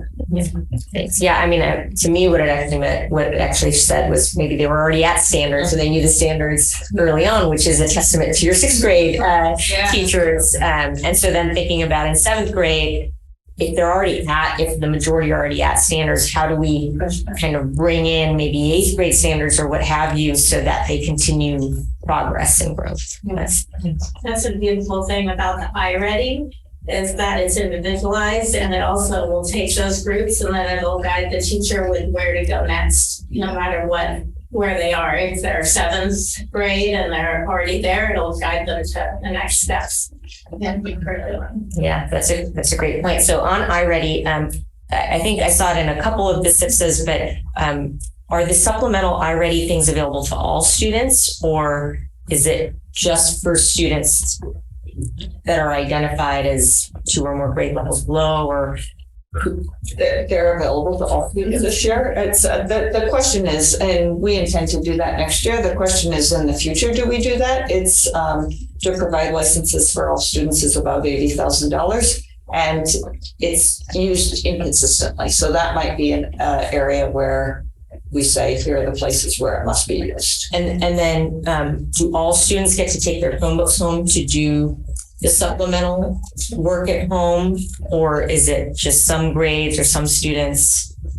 Well, it's actually the way the personalized license works is they use it 45 minutes. That's around 45 minutes a week for each subject area that it's utilized, and it's used based off their learning pathway. Mm-hmm. And to the point of those students that are at grade level, that the great thing is, as Kim was pointing out, was that they group those students within the iReady diagnostic, and they say, here are things that, because standards have layers to mastery. So they say, these are the things that this student can particularly work at uniquely, even though they're at that standard. They still give resources of things that they can do that can even provide more in-depth learning of that particular standard. So, okay. I guess I'm wondering, when do students access that license? Like when do students have access to that license? Is it primarily in the school day when you find that 45 minutes a week that it's integrated?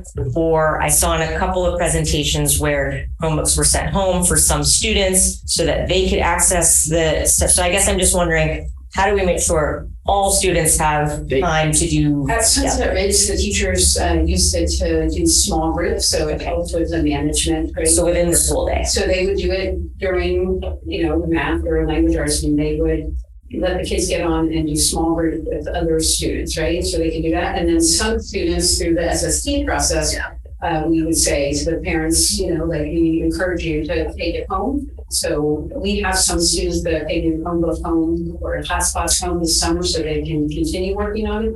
So taking it home is based on need.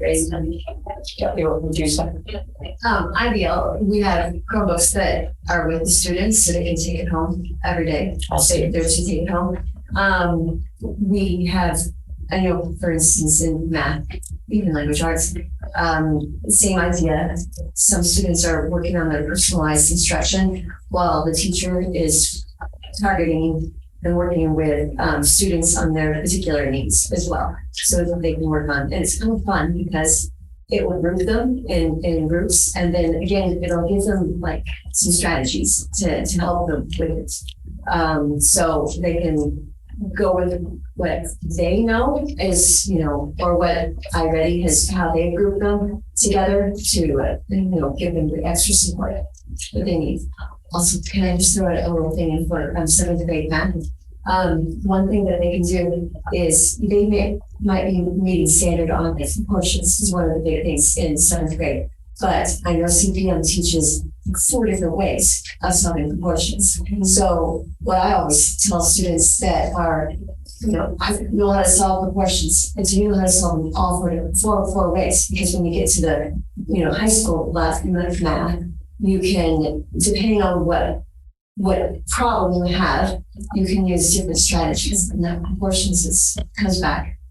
So great. It's a great point that there's depth even within subject or concept areas.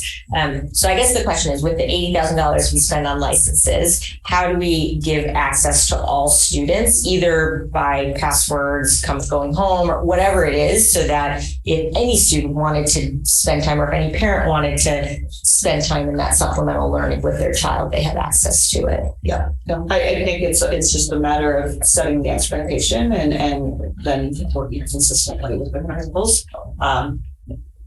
So I think that would be good. And as a parent, I would have my kid do it during dinner time instead of watching iPads or whatever. I had one parent ask me, he's like, "What can my student do to accelerate?" Yeah, and I said, "Well, you have this iReady.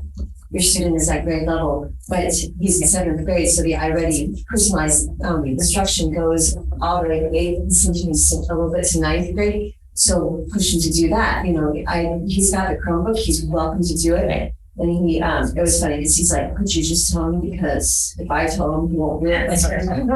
So we do occasionally offer it for homework, or sometimes a little extra credit too, just to encourage him to use it. Yeah, and I guess it would be great if all families across all schools had access to that tool. So the program itself allows access to anyone who has it. We have the licenses all the way through August 8th. That's when the switchover is. There's a couple of weeks that they gotta shut it down for the switchover, but they have the licenses all the way up to that point. So how would a student access it at home? They just get on to the iReady if they have a Chromebook. What if their Chromebook didn't go home with them? Oh yeah, well that's card that it would issue or password. I'll give it to you. Doubt it. You're clever too. I mean, yeah. Get on it clever. So you can. Okay, but if the Chromebook doesn't come home, I guess is there a way that a parent can access it? Any device will. Yeah. Okay. So moving on, There's a public comment that we want to make sure we switch to. First, I just wanted to say, because I went over the IBL, that I noticed the improvement in suspensions, and my one concern now, hearing everybody and seeing some of the percentages, is there enough money in the SIPSAs to help everybody with the chronic absenteeism? Because I'm just, back when my kids were in school at Ortega, they used to have, at the end of the year, certificates they used to give the kids who were on perfect attendance.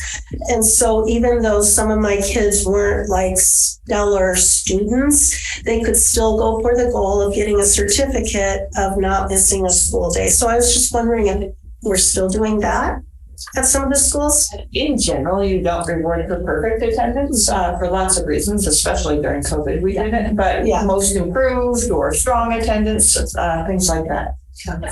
I'm just worried because, 80% of going to school is just showing up and being there and learning. I would argue it's way more than 80%. It's, so being there, right?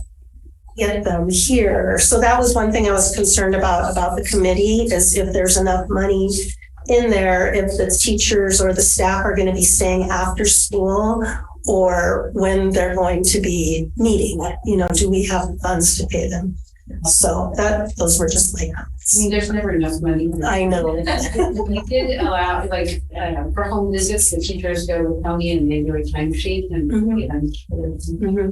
And I just love that idea too. They do that in Nebraska. The teachers go for home visits because then they get a bird's eye view on what may be going on in the home and how to help the Yeah, kids. we did a couple that had spectacular results with the tablets. Oh, wow. Yeah. Yeah. Kids remember that the rest of their life when their teacher came to their hands. And we brought warm All right. We said, we're gonna have these turkeys. Thank you. So this is an action item. But before we vote, let's make sure that we give Sue Beckmeyer a chance for public comment. It's in the question and answer. She said, how do we make a comment if we join the meeting? We're going to assume that means that Sue Beckmeyer wants to make a public comment for this one, right? So could you elevate her audio? Yep. Yeah, I don't think. Hi, can you hear me? Yes, we can. Oh, great. Thank you so much for giving me time. Yes, you're correct. I was not there at the beginning when you said, are there any people wishing to address the board? I wanted to make a comment on this item. We did send a letter to board members and to the superintendent, and I'm speaking tonight in my role as secretary of the Cabrillo School Site Council. And the reason that we wrote a letter is because we're troubled and concerned about funding and how to pay for everything we want to do to help our students. What occurred is that a determination was made that the reading support that we were paying for through our site funds budget with a classified employee wasn't going to be acceptable and not okay. It needed to be a certificated person. And it so happened that the person occupying the position holds a teaching credential, but many years ago was told by the district, you can't do this as a certificated person, you can only do it as a classified person. And so this individual's been working at our school for 17 years, sometimes classified, sometimes certificated. The money goes a lot further. I'm sorry to have to say that as a classified employee, but it definitely goes a lot further when you're paid classified, but we can't do that anymore. So the solution was to split the job between Valamar and Cabrillo, half and half. And the budgeted amount was going to, we thought, allow us to maintain the classified position to work with the certificated position. And that came to us because of the estimate the district gave us on what that would cost. As it turns out, because the seasoned person was hired, it's a lot more expensive, and it left us only $4,000 in our SIPSA budget. And $4,000 is a quarter of the position we currently have, but it's not zero. We would like to see that position reinstated, even for a limited term, so that that individual who's been working with these students for many, many years could provide a transition and work with the new reading intervention teacher and really support our students. And, it might come to pass that there's actually more funds in this. I know that SIPSA budgets are an estimate, and we have to make an estimate. We have to budget accordingly. But this is the concern we have. And when we look across all the schools, we see wide variety in the funding levels. It's just not clear to us exactly how that funding is all working. And we wanted to raise this issue. So thank you for giving me a chance to speak. Thank you, Sue. I would just ask Will to put back on that slide where it does the $900 per unduplicated student. Just to be clear about that. So we do provide $900 per unduplicated student with the explicit purpose of supporting students who have the highest level of need at every school. No, it's in the SIPSA presentation.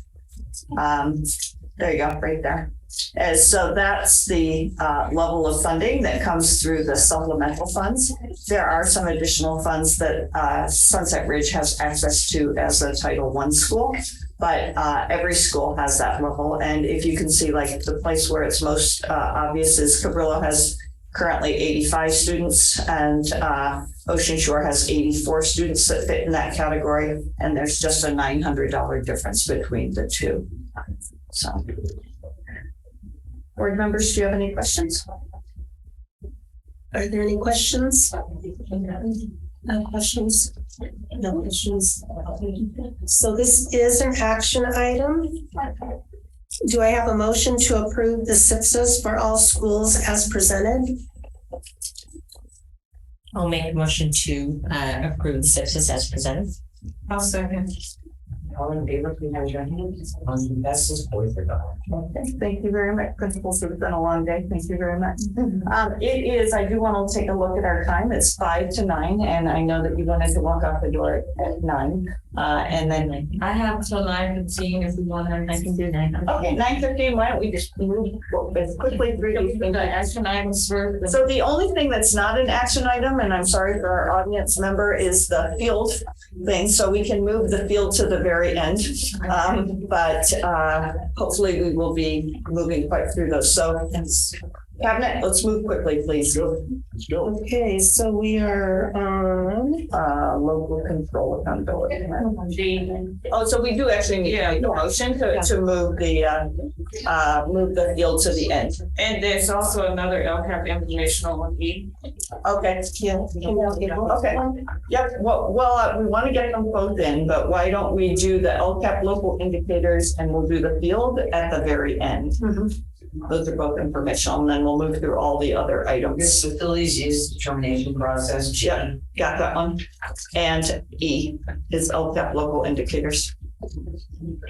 Okay, all in motion. So that was a motion from Ty. The informational items to the end. Yeah. Second. All in favor? Will. All right, so what you have in front of you, this is the local control accountability plan. Is recommended that the board adopt the local control accountability plan as presented. Just a little background: on May 31st of this year, 2023, the board had held a public hearing to solicit recommendations and comments of the public on specific actions and expenditures proposed within the local control accountability plan. No comments or recommendations were brought forward at that time. So the LCAP as it was presented then is as it's presented now. And then, yeah. So is there any questions? Or? no. Okay, so this is another action item.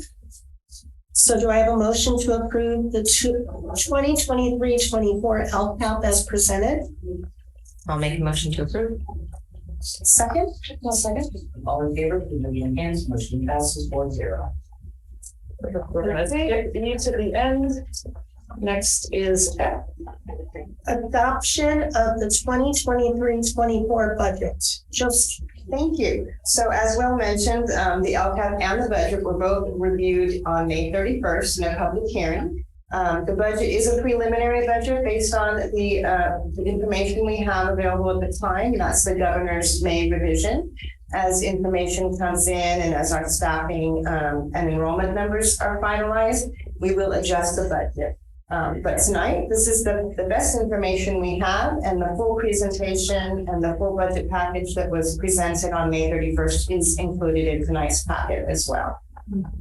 Are there any questions? Just one quick question. I'm sorry. On the, can you just explain the standards review summary? There are a number of elements that are Thanks for bringing that up. So as part of the budget package, there's a criteria and standards, and it is summarized in the form CI. And so those standards are identified by the state, and they're pretty much local indicators that will, lead the board to understand when there's issues in a district or when there could be financial distress. I'm trying to bring up some of the standards. Do you want me to go through some of the ones that were not met, kind of like as a so like as an example, enrollment estimates were not met. So on the criteria and standards, when something is not met, it could be an indication of a fiscal indicator or some other fiscal indicator. And when you have too many items not met, that could be a sign of distress for a school district. So the enrollment has not been overestimated by more than the standard for the prior year or 2 or more of the previous fiscal year. So that standard is not met, and I'd have to dig through the criteria and standards.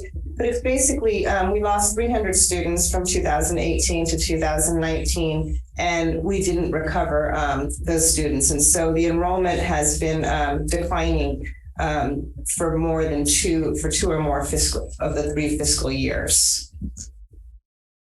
So would you say that a lot of the not met has to do with the uncertainty created by COVID? Yeah, I think if we go through like revenues, because the not met means our projections didn't meet the actual, so for multiple years. So would you say that that's for the most part, like LCFF, that's true. Other revenues is not met because of those fluctuations and all of the COVID funds coming in and out, federal funds. There are some areas that are not strictly because of enrollment. Contributions from unrestricted programs, there's the contribution was higher than anticipated in special education. There's another area that is not really about the COVID or enrollment. It's post-employment retirement benefits, and that's not a met or not met. It's just a yes, which is an indicator that you need to pay attention fiscally when you have these things. And post-employment benefits are when employees retire and they receive retirement benefits for a period of time. One of the indicators is our district has lifetime benefits. And so that's something to be aware of, because you need to always have enough money in your budget to afford those post-employment retirement benefits for a period of 10 years, and then even lifetime benefits after that. So that's one of the indicators. Negotiations still being open in the budget year is also another issue, because you have a budget now and you do not yet know what your salary increases are. So that's not built into the budget. That's something to be aware of. What else is there? There's another one. Additional fiscal indicators at the very end, A6. Uncapped health benefits. Does the district provide uncapped 100% employer paid health benefits for current or retired employees? And that is also a yes. So that's another fiscal indicator that you should be aware of, because it's something that you really need to account for in your current budget and in your budget projections.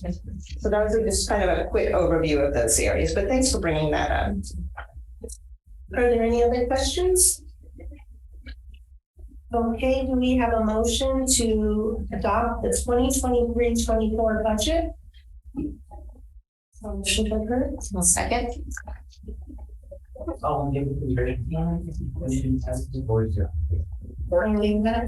we go. Let's see, are we skipping over facilities? Yes. So we're on Great. H. Yes. Resolution 2023-0614B regarding authorized signatures. And this is operations. Josie. Thank you. This is really a pro forma item that we do every year as staff changes. And this resolution would authorize the new superintendent, Dr. Darnice Williams, myself, Will Lucy, Carla Chavez-Torres, and John Bartfield to be able to be authorized signers on behalf of the district. And it's just a change in administration. Are there any questions? Okay, do we have a motion to approve Resolution 2023-0614B regarding authorized signatures? I'll make a motion to approve resolution 2023-0614B. One second. All in favor, please raise your hand. Motion passes. The vote is carried. Okay, and I, declaration of surplus property. This is operations, and this is an action item. Josie. Thank you. The Ed Code does allow districts to sell for cash any personal or property that is no longer needed. And so we do list the items on the board agenda. I'll just list them for you. These are items that we're no longer using and no longer intend to use. And so we can go ahead and sell them at public auction. We have gov.deals actually takes care of that for us. They do all the public postings and they inventory. There's not a lot of items on this list this time. There's 2 food warming cabinets, a food slicer, 6 buffet salad carts, and the Keen hardware from the old Key system. And so we're asking the board to approve declaring this surplus property tonight. Are there any other questions? So do we have a motion to approve declaration of surplus property? I'll make a motion to approve the declaration of surplus property. I'll second. All in favor, please raise your hand. Motion passes 4-0. Okay, and we are on J, the possible cancellation of July 12th, 2023 regular board meeting. This is governance and a discussion and action item. Heather? Yep. For many years, we did not typically have a July meeting, so we would cancel it at this time. We had a few during the pandemic, but I don't see a need for this. And the interest for Dr. Williams is to hold a board governance session on July 7th. So I would recommend that you cancel this meeting. Do we have a motion to approve the? Just before we do that, July 7th, I may not be able to make it. That's my daughter's birthday. Oh my gosh. Yeah, I just saw the pop up on the calendar and I was like, I don't think I said I could go to that. So I may not be able to do the whole thing. Maybe I can. So I'm fairly certain that she wouldn't want to hold it on a day that you're not able to be there. So so we will need to. I'm talking to her tomorrow. So Okay. all right. So do we have a motion for the possible cancellation of July 12th regular board meeting? I'll make the motion for the possible cancellation of July 12th. One second. Oh, I'm sorry. It's for the cancel. Just to cancel. Make a motion To cancel. Okay, so I'm sorry. I made a motion to cancel. Okay. The others. All in favor, please raise your hand. Motion passes 4-0. All right. The last action item.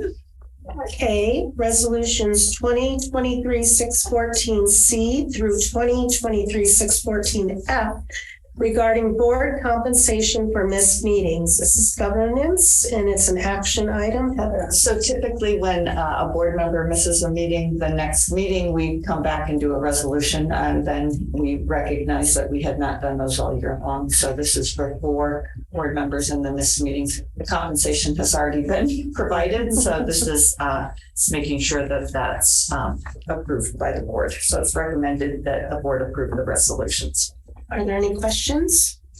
Do we have a motion for the approval of resolutions 2023-614C through 2023-614F? Motion to approve. I'll second. All in favor, please raise your hand. Motion passes 4-0. And then just while I have a forum here, I would ask that in terms of the order of the agenda, that we do the fields first and then do the LCAP local indicators. If somebody could make a motion for that agenda change. I'll make a motion. I'll second. All in favor? Perfect. Okay. To our friends that have to leave. Okay. Good luck. What? I can stay till then. Yeah, I can hear till then. All right, here we go. So we're moving on to G, facilities use fees determination process. And Thank you this for hanging in there. operation, information, Josie. Okay, thank you. So tonight we're going to give you some information on the facility fees determination process. And given we are, missing one board member and possibly some of you have to leave, we will continue this discussion in August. So the process is the Ed Code, there's legislature around facility use fees and then board policy, which we recently adopted. We're going to review the current fee schedule and what the county averages are, and then have a proposal for facility use fees where the board can then have some discussion and give direction, and we can continue the discussion in August. So go ahead and move forward, please, Will. So the Civic Center Act is every public school facility is considered a civic center. And so that's where the citizens and youth groups can use the facilities. It's school community councils, clubs, senior recreation, all of those organizations can use our schools. The school district may grant the use of school facilities and grounds upon certain terms and conditions deemed by the governing board. And that's done by the board policy, which is the next page. So in May, the board did adopt board policy 1330 and AR 1330. And I didn't list everything here. I just listed a summary of what's in the board policy. So the board did designate priority given to school-related activities for use of facilities and grounds. Other use is authorized by the Civic Center Act on a first-come, first-served basis. And there needs to be procedures in place to encourage and assist those in desiring to use school facilities. We want to ensure that school facilities and grounds is not used in an inconsistent manner with their use for school purposes, and that it does not interfere with the school instructional day or schoolwork. As necessary, to ensure efficient use of facilities, the superintendent may also enter into agreement for joint use of any of the school facilities or grounds. And then fees, the board shall adopt a fee schedule and authorize the use of school facilities with or without charge to school-related organizations whose activities directly benefit the schools. Groups can be charged fair rental value when using facilities and grounds for entertainment or meetings when admission is charged. That would be like for-profit. So go ahead and go forward. Just to review the current fee schedule, our fee schedule is very simplistic. The school district has been charging $50 a day for indoor and outdoor spaces. And with the gymnasium, it's been $50 an hour. And that fee has not changed in many years. Event support is $65 per hour, and the kitchen support is $50 per hour. There is a minimum based on the union contracts of 2 hours for event support or kitchen support. There's no charge for district and school-related organizations and nonprofit organizations, except for event support as needed. The current fees that we have now, they do not reflect the district's capital direct costs, including maintenance, repair, restoration, refurbishment of non-classroom space, school facilities, and grounds.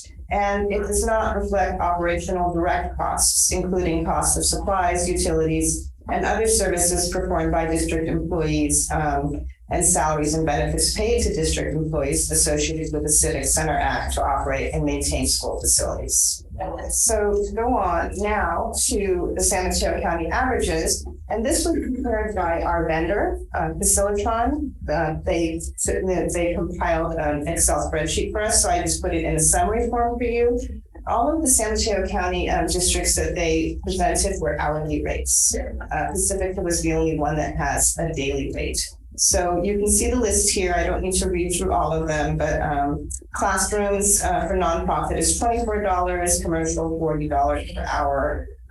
Field is $33 per hour, commercial $48 per hour. And the gym is really the highest cost because it is an expensive building to maintain. It's $75 for nonprofit and $106 for commercial. Ours is currently $50 per hour. And for all the other categories, our fee is currently $50 per day. So go ahead and go forward. So one of the things we'd like to talk about is a proposal to move to hourly rates, to be in alignment with other districts and also to be able to maintain our costs, to maintain our buildings. We're looking at maybe starting at a fee slightly below the county averages, so there wouldn't be like a huge impact on the users. And then looking at a timeline, depending on what the board decides, maybe effective January 2024, to give time for the community and the public to be aware of the change. And then the proposal would be to review the fees annually to ensure that we're always in alignment and always maintaining our costs. Go ahead and move forward. So I think the next one is a proposed fee schedule for Pacifica. And so what I did was list the facilities and then what a proposed hourly fee would be, and then the San Mateo County average. So the proposal would be to keep it below the county average, and you can see the figures there. The one item that would still be on the low end for Pacifica would be the gym at $60 per hour, because when you run there's a CDE calculator on what would be the charge to maintain your costs. It came out to over $100 per hour for the gym, because the gym is something that needs, like, you need to have a floor refurbished every year, which we haven't done in the last year, and we're not going to be able to do that this summer. But there is a lot of maintenance that goes into a gym. So this is really just, information now for you to review and think about, and discussion is, would it be appropriate to bring the fees to something, to bring it to an hourly rate, but also to stay below the San Mateo County average at this time. And what do I have? The next page is just kind of to give you some information. I pulled the revenues that we received from facility use for the last few years. And these figures include the costs of custodial reimbursement. So it's not really a straight revenue to the district because we pay the employee to work overtime or extra time. So in 2019-20, we received 25,000. And then in 21-22, there was almost $60,000. There was some tournaments going on in both the IBL gym and also on the soccer fields. There were some tournaments. And then this year we've received 26,000 as of last month. Looking at the expenditures and kind of ongoing, what the district spends right now, what's included in our budget is for routine restricted maintenance, we spend $1.2 million. For grounds, we're spending $240,000. And in deferred maintenance, it's $200,000. And then kind of a sampling of recent projects that we were doing or scheduled to do. The Ocean Shore Field was refurbished right at the end of COVID. The IBL field just recently last summer. And the IBL backstop, there was a bid that was approved on the consent agenda tonight, and that's $50,000. That does not include the infield repair because with the backstop, you still need to do the infield. So the $50,000 is just for the backstop. And then the gym, we really need to spend about $10,000 annually to maintain the floor, the basketball switches, and all of the electrical things in the gym. So that's a sampling of the projects and give you an idea of how much revenue we've been taking in and then how much we've been spending. So really it's just up for discussion now. Initially, we were thinking if we could bring it back in August, if the board desires to, and then, look at an implementation schedule. So right now it's up for your discussion and consideration and welcome any feedback that you have in this area. Does anybody have any comments? I think, well, I have to run, but I've been happy that you are working on this because I think we can definitely bring in some kind of income for the district based on the usage. And so I'm glad you all did the research and thought that we can raise our fees to meet the kind of work the county in general. But I know I'm out. Thank you for the feedback. Are there any districts in the county that are doing a per diem kind of rate? Or is it not so? All of them are on an hourly basis, except for us. And he gave me a spreadsheet of I can't say that all 23 school districts were on there, but there was probably a good amount of them, and they were all hourly. And just to kind of understand, I assume they've been hourly for a while, and so just why have we not moved to hourly in the past? We have not reviewed our fees in the past. We just approved our updated board policy, and we also haven't had such issues with maintenance. The last few years, our fields have not been maintained, and looking at it as we haven't had the resources to properly maintain them, we've been putting money in this past year into the fields, but it's something we have not looked at.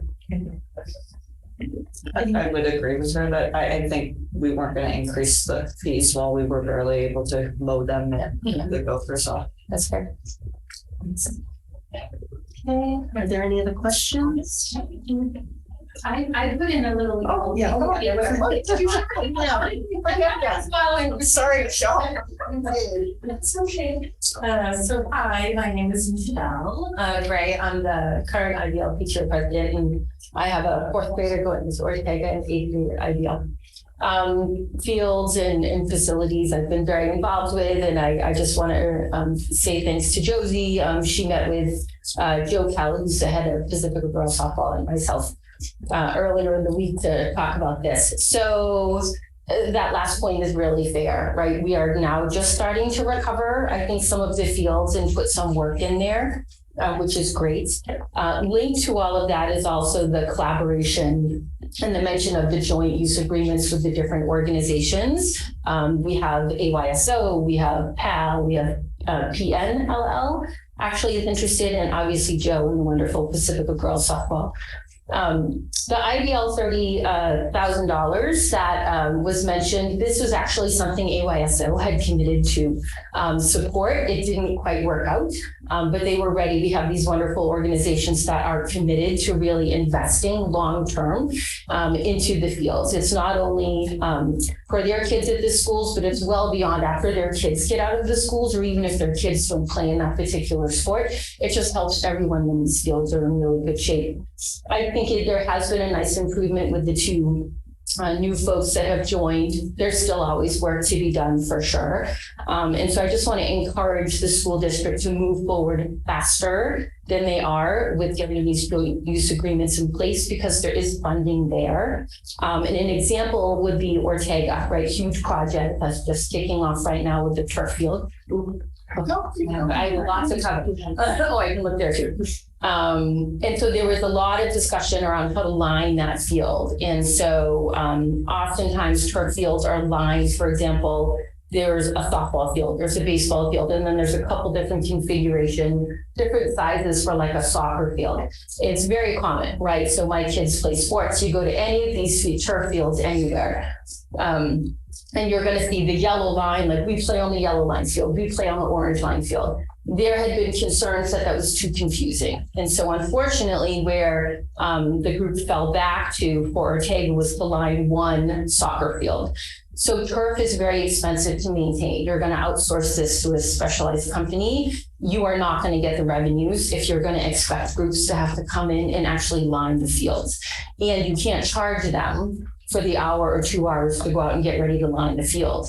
Lining a turf field is tricky because you don't have sprinklers like you would a grass field to sort of wear off some of that paint, or it doesn't grow up and get mowed over. So when you line a turf field with one of these temporary paints, it's really problematic for anyone else down the road. So a couple of organizations have agreed to come forward and put money into providing some support to line some additional fields where you'll get that revenue.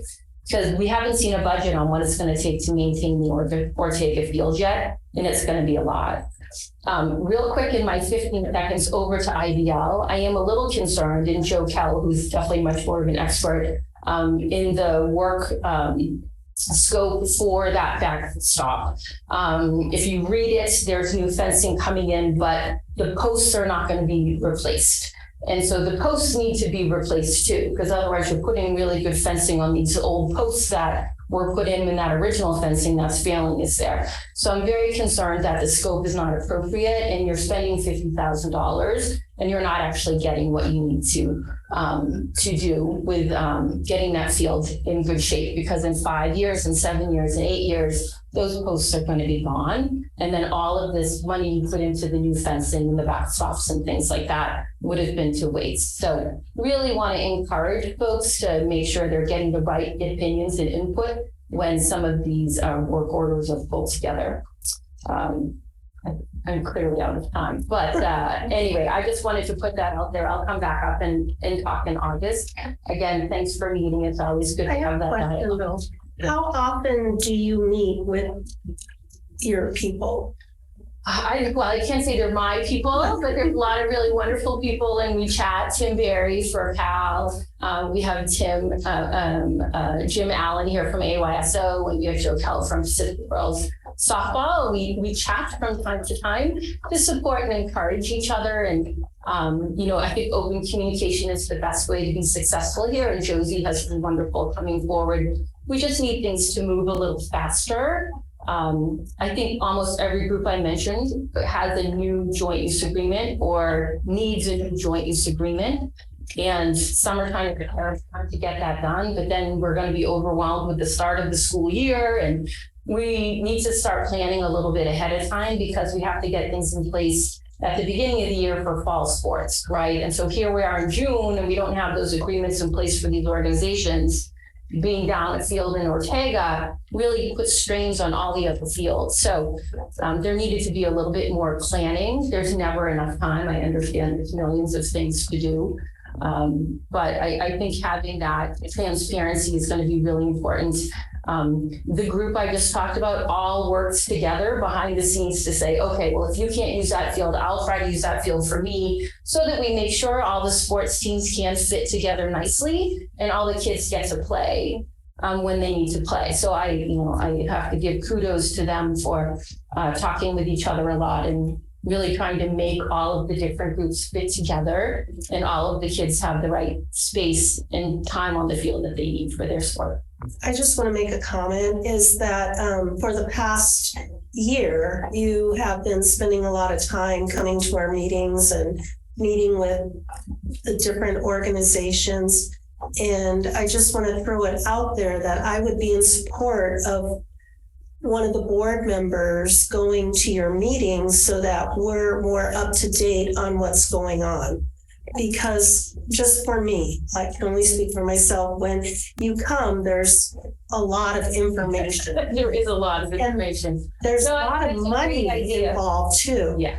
And so I would be in support of that. Okay. You know, I love that idea. Me and Elizabeth there, but you know, maybe I can bring that up at the next meeting in August. Please reach out, and we'd love to, I mean, this informal group that we have, you know, wherever we can provide information and education around the goals, kind of the gaps where we think these groups can step forward, and they have $25,000 to do this, they have $30,000, that really adds up.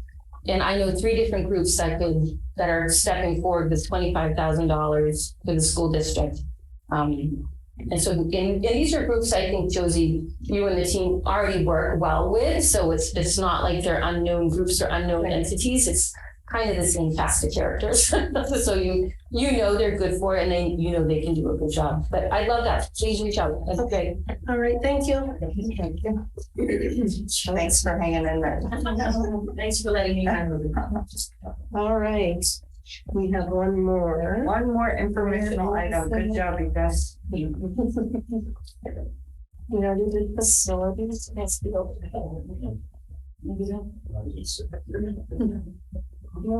Is it the indicators, the LCAP local indicators information?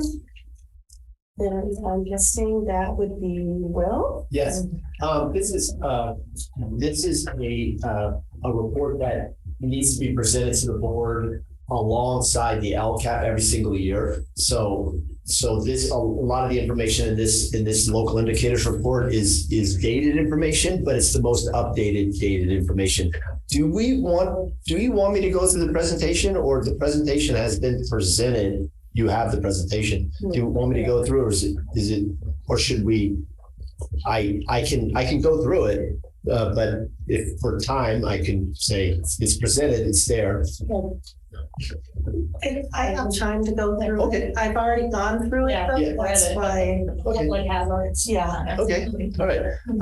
So the local indicators are part of the 11 indicators that measure performance through our LCFF evaluation rubric, aka the dashboard. The local indicators, there's 6 state indicators which are covered within the local control accountability plan, but there's also these 5 local indicators that are covered through local or ways of measuring our local indicators that are measurements that are used, that are indicated, that are measured locally, not by the state or by outside data. So the first priority, conditions of basic conditions, the school accountability report card is where we get the information for that, or the measurement tools for that.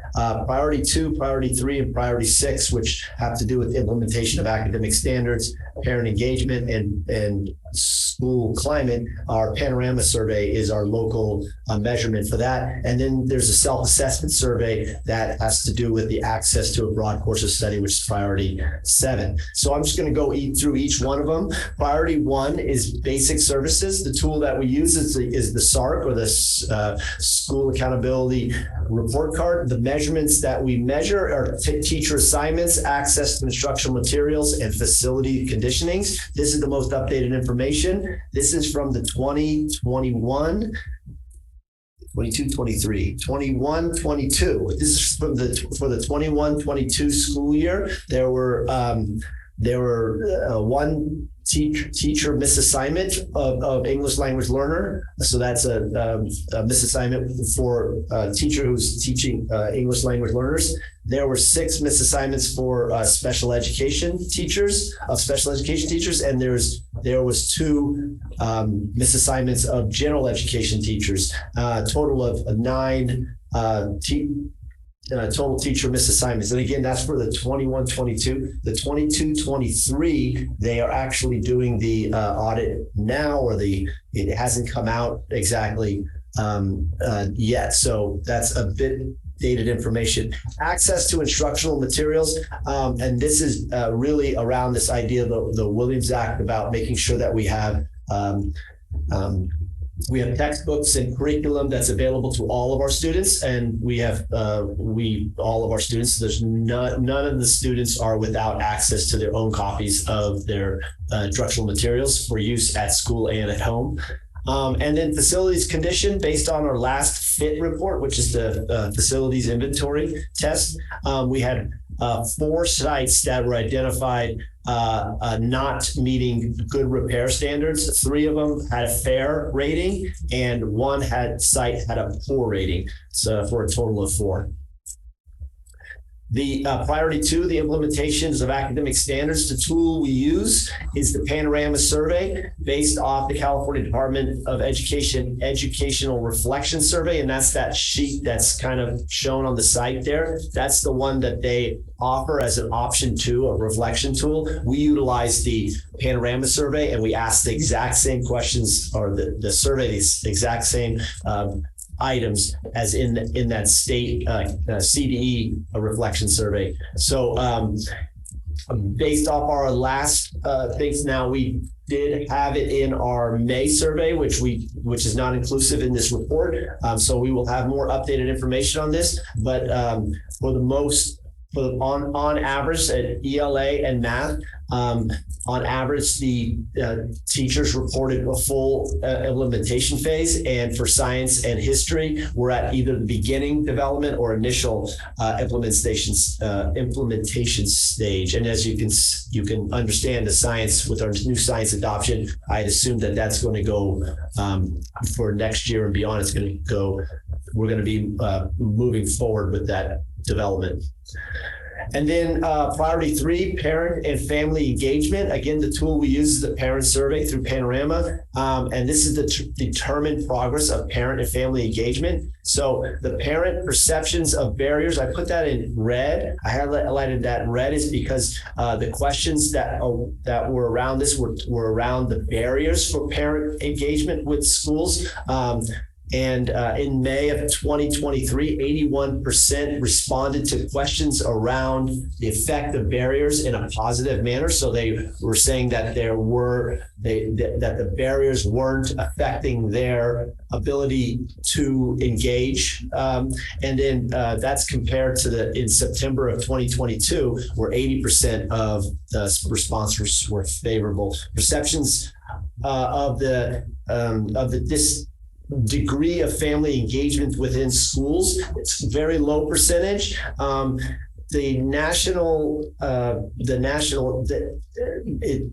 Interestingly enough, for May 2023, 34% responding favorably to the degree of family engagement positively is at the 80th percentile nationally, even though that percentage is very low, and we would rather have that be a much higher percentage compared to the 33% that responded favorably in September of 2022.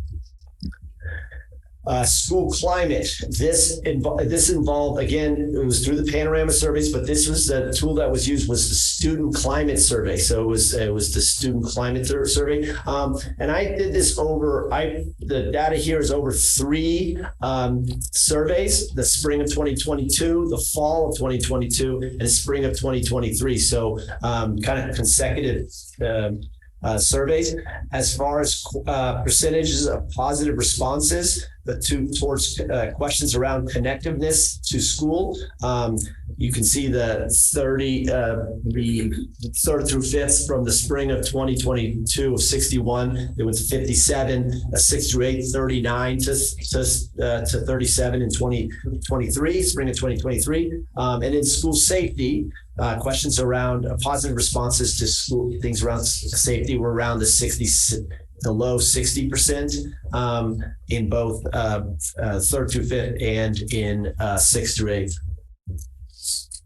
And then Priority 7, which is access to broad course study. The last time we measured this, and this is with a sample group, about what the extent to which all families and all students have access to and are enrolled in a broad course of study. And for a K district, that is just making sure that the students are access to not only the core subject areas, but any kind of enrichment type activities that's offered at the school, that is offered to all students and all students can access it. And this again was around barriers. So the barriers within school was alternate methods to demonstrate skill and competency. And again, this is access to the broad courses, which is connected to those standards, and in tools for scaffolding learning, inconsistency in time allotted for certain subject areas. So that was one of those in-school barriers that, you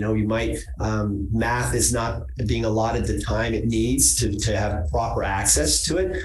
Outside of school, lack of access to internet and technology, although, again, this is dated information. I would think that would probably be less, since we are a one-to-one school district, so that they do have access, and we do put out a big effort to get hotspots to those families that do not have those access, internet access, or have poor internet access, and then inconsistent access to science experiments. Again, that's partly because we, are entering into new adoptions within the science program that are more science experiment heavy, and then a lack of parent education. And that, even though this again is a bit of dated data, that was very much prevalent in our educational partner reach outs. When we were reaching out to the parent groups, they were talking about the need for more parent education,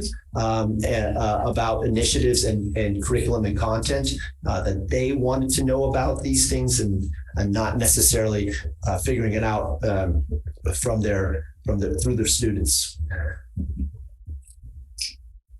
So that was a lot of information. Again, some of it is a bit dated. We'll be going through we will be going through this process each year, because at the same time we adopt a local control accountability plan, we have to also present those local indicators. And knowing that next year we will be planning for the new cycle of the local control accountability plan, those local indicators, we'll have to relook at them and relook at ways that we are measuring progress within those indicators. We'll be starting not from scratch, but pretty close to scratch with a new cycle of the local control accountability plan. So, any questions or comments you might have about that?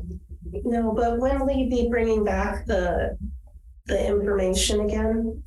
Well, not this, but like when you're progressing to the next stage. Oh, for the next cycle of the local control accountability, that process will start at the beginning. I mean, at around November, December. At least the reports out. We'll have mid-year reports and stuff like that. But the actual items will be, again, during the time where we'll be approving the new local control accountability plan. We'll also be reporting on the new local indicator measurements and anything that's connected to that. Yeah, that'll be at the same time. So this point of the year next year.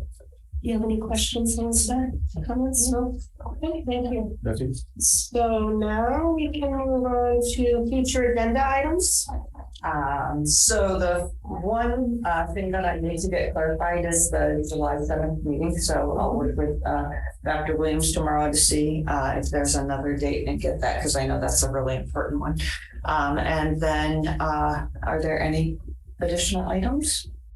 No. Okay. Except for the possibility of having a committee or something for the fields and extracurricular. Okay, but that presentation is coming back August 9th. Yeah. Yeah. So, yeah. Okay. All right. The meeting is adjourned at 9:38. Wait till I get that moving. Sorry.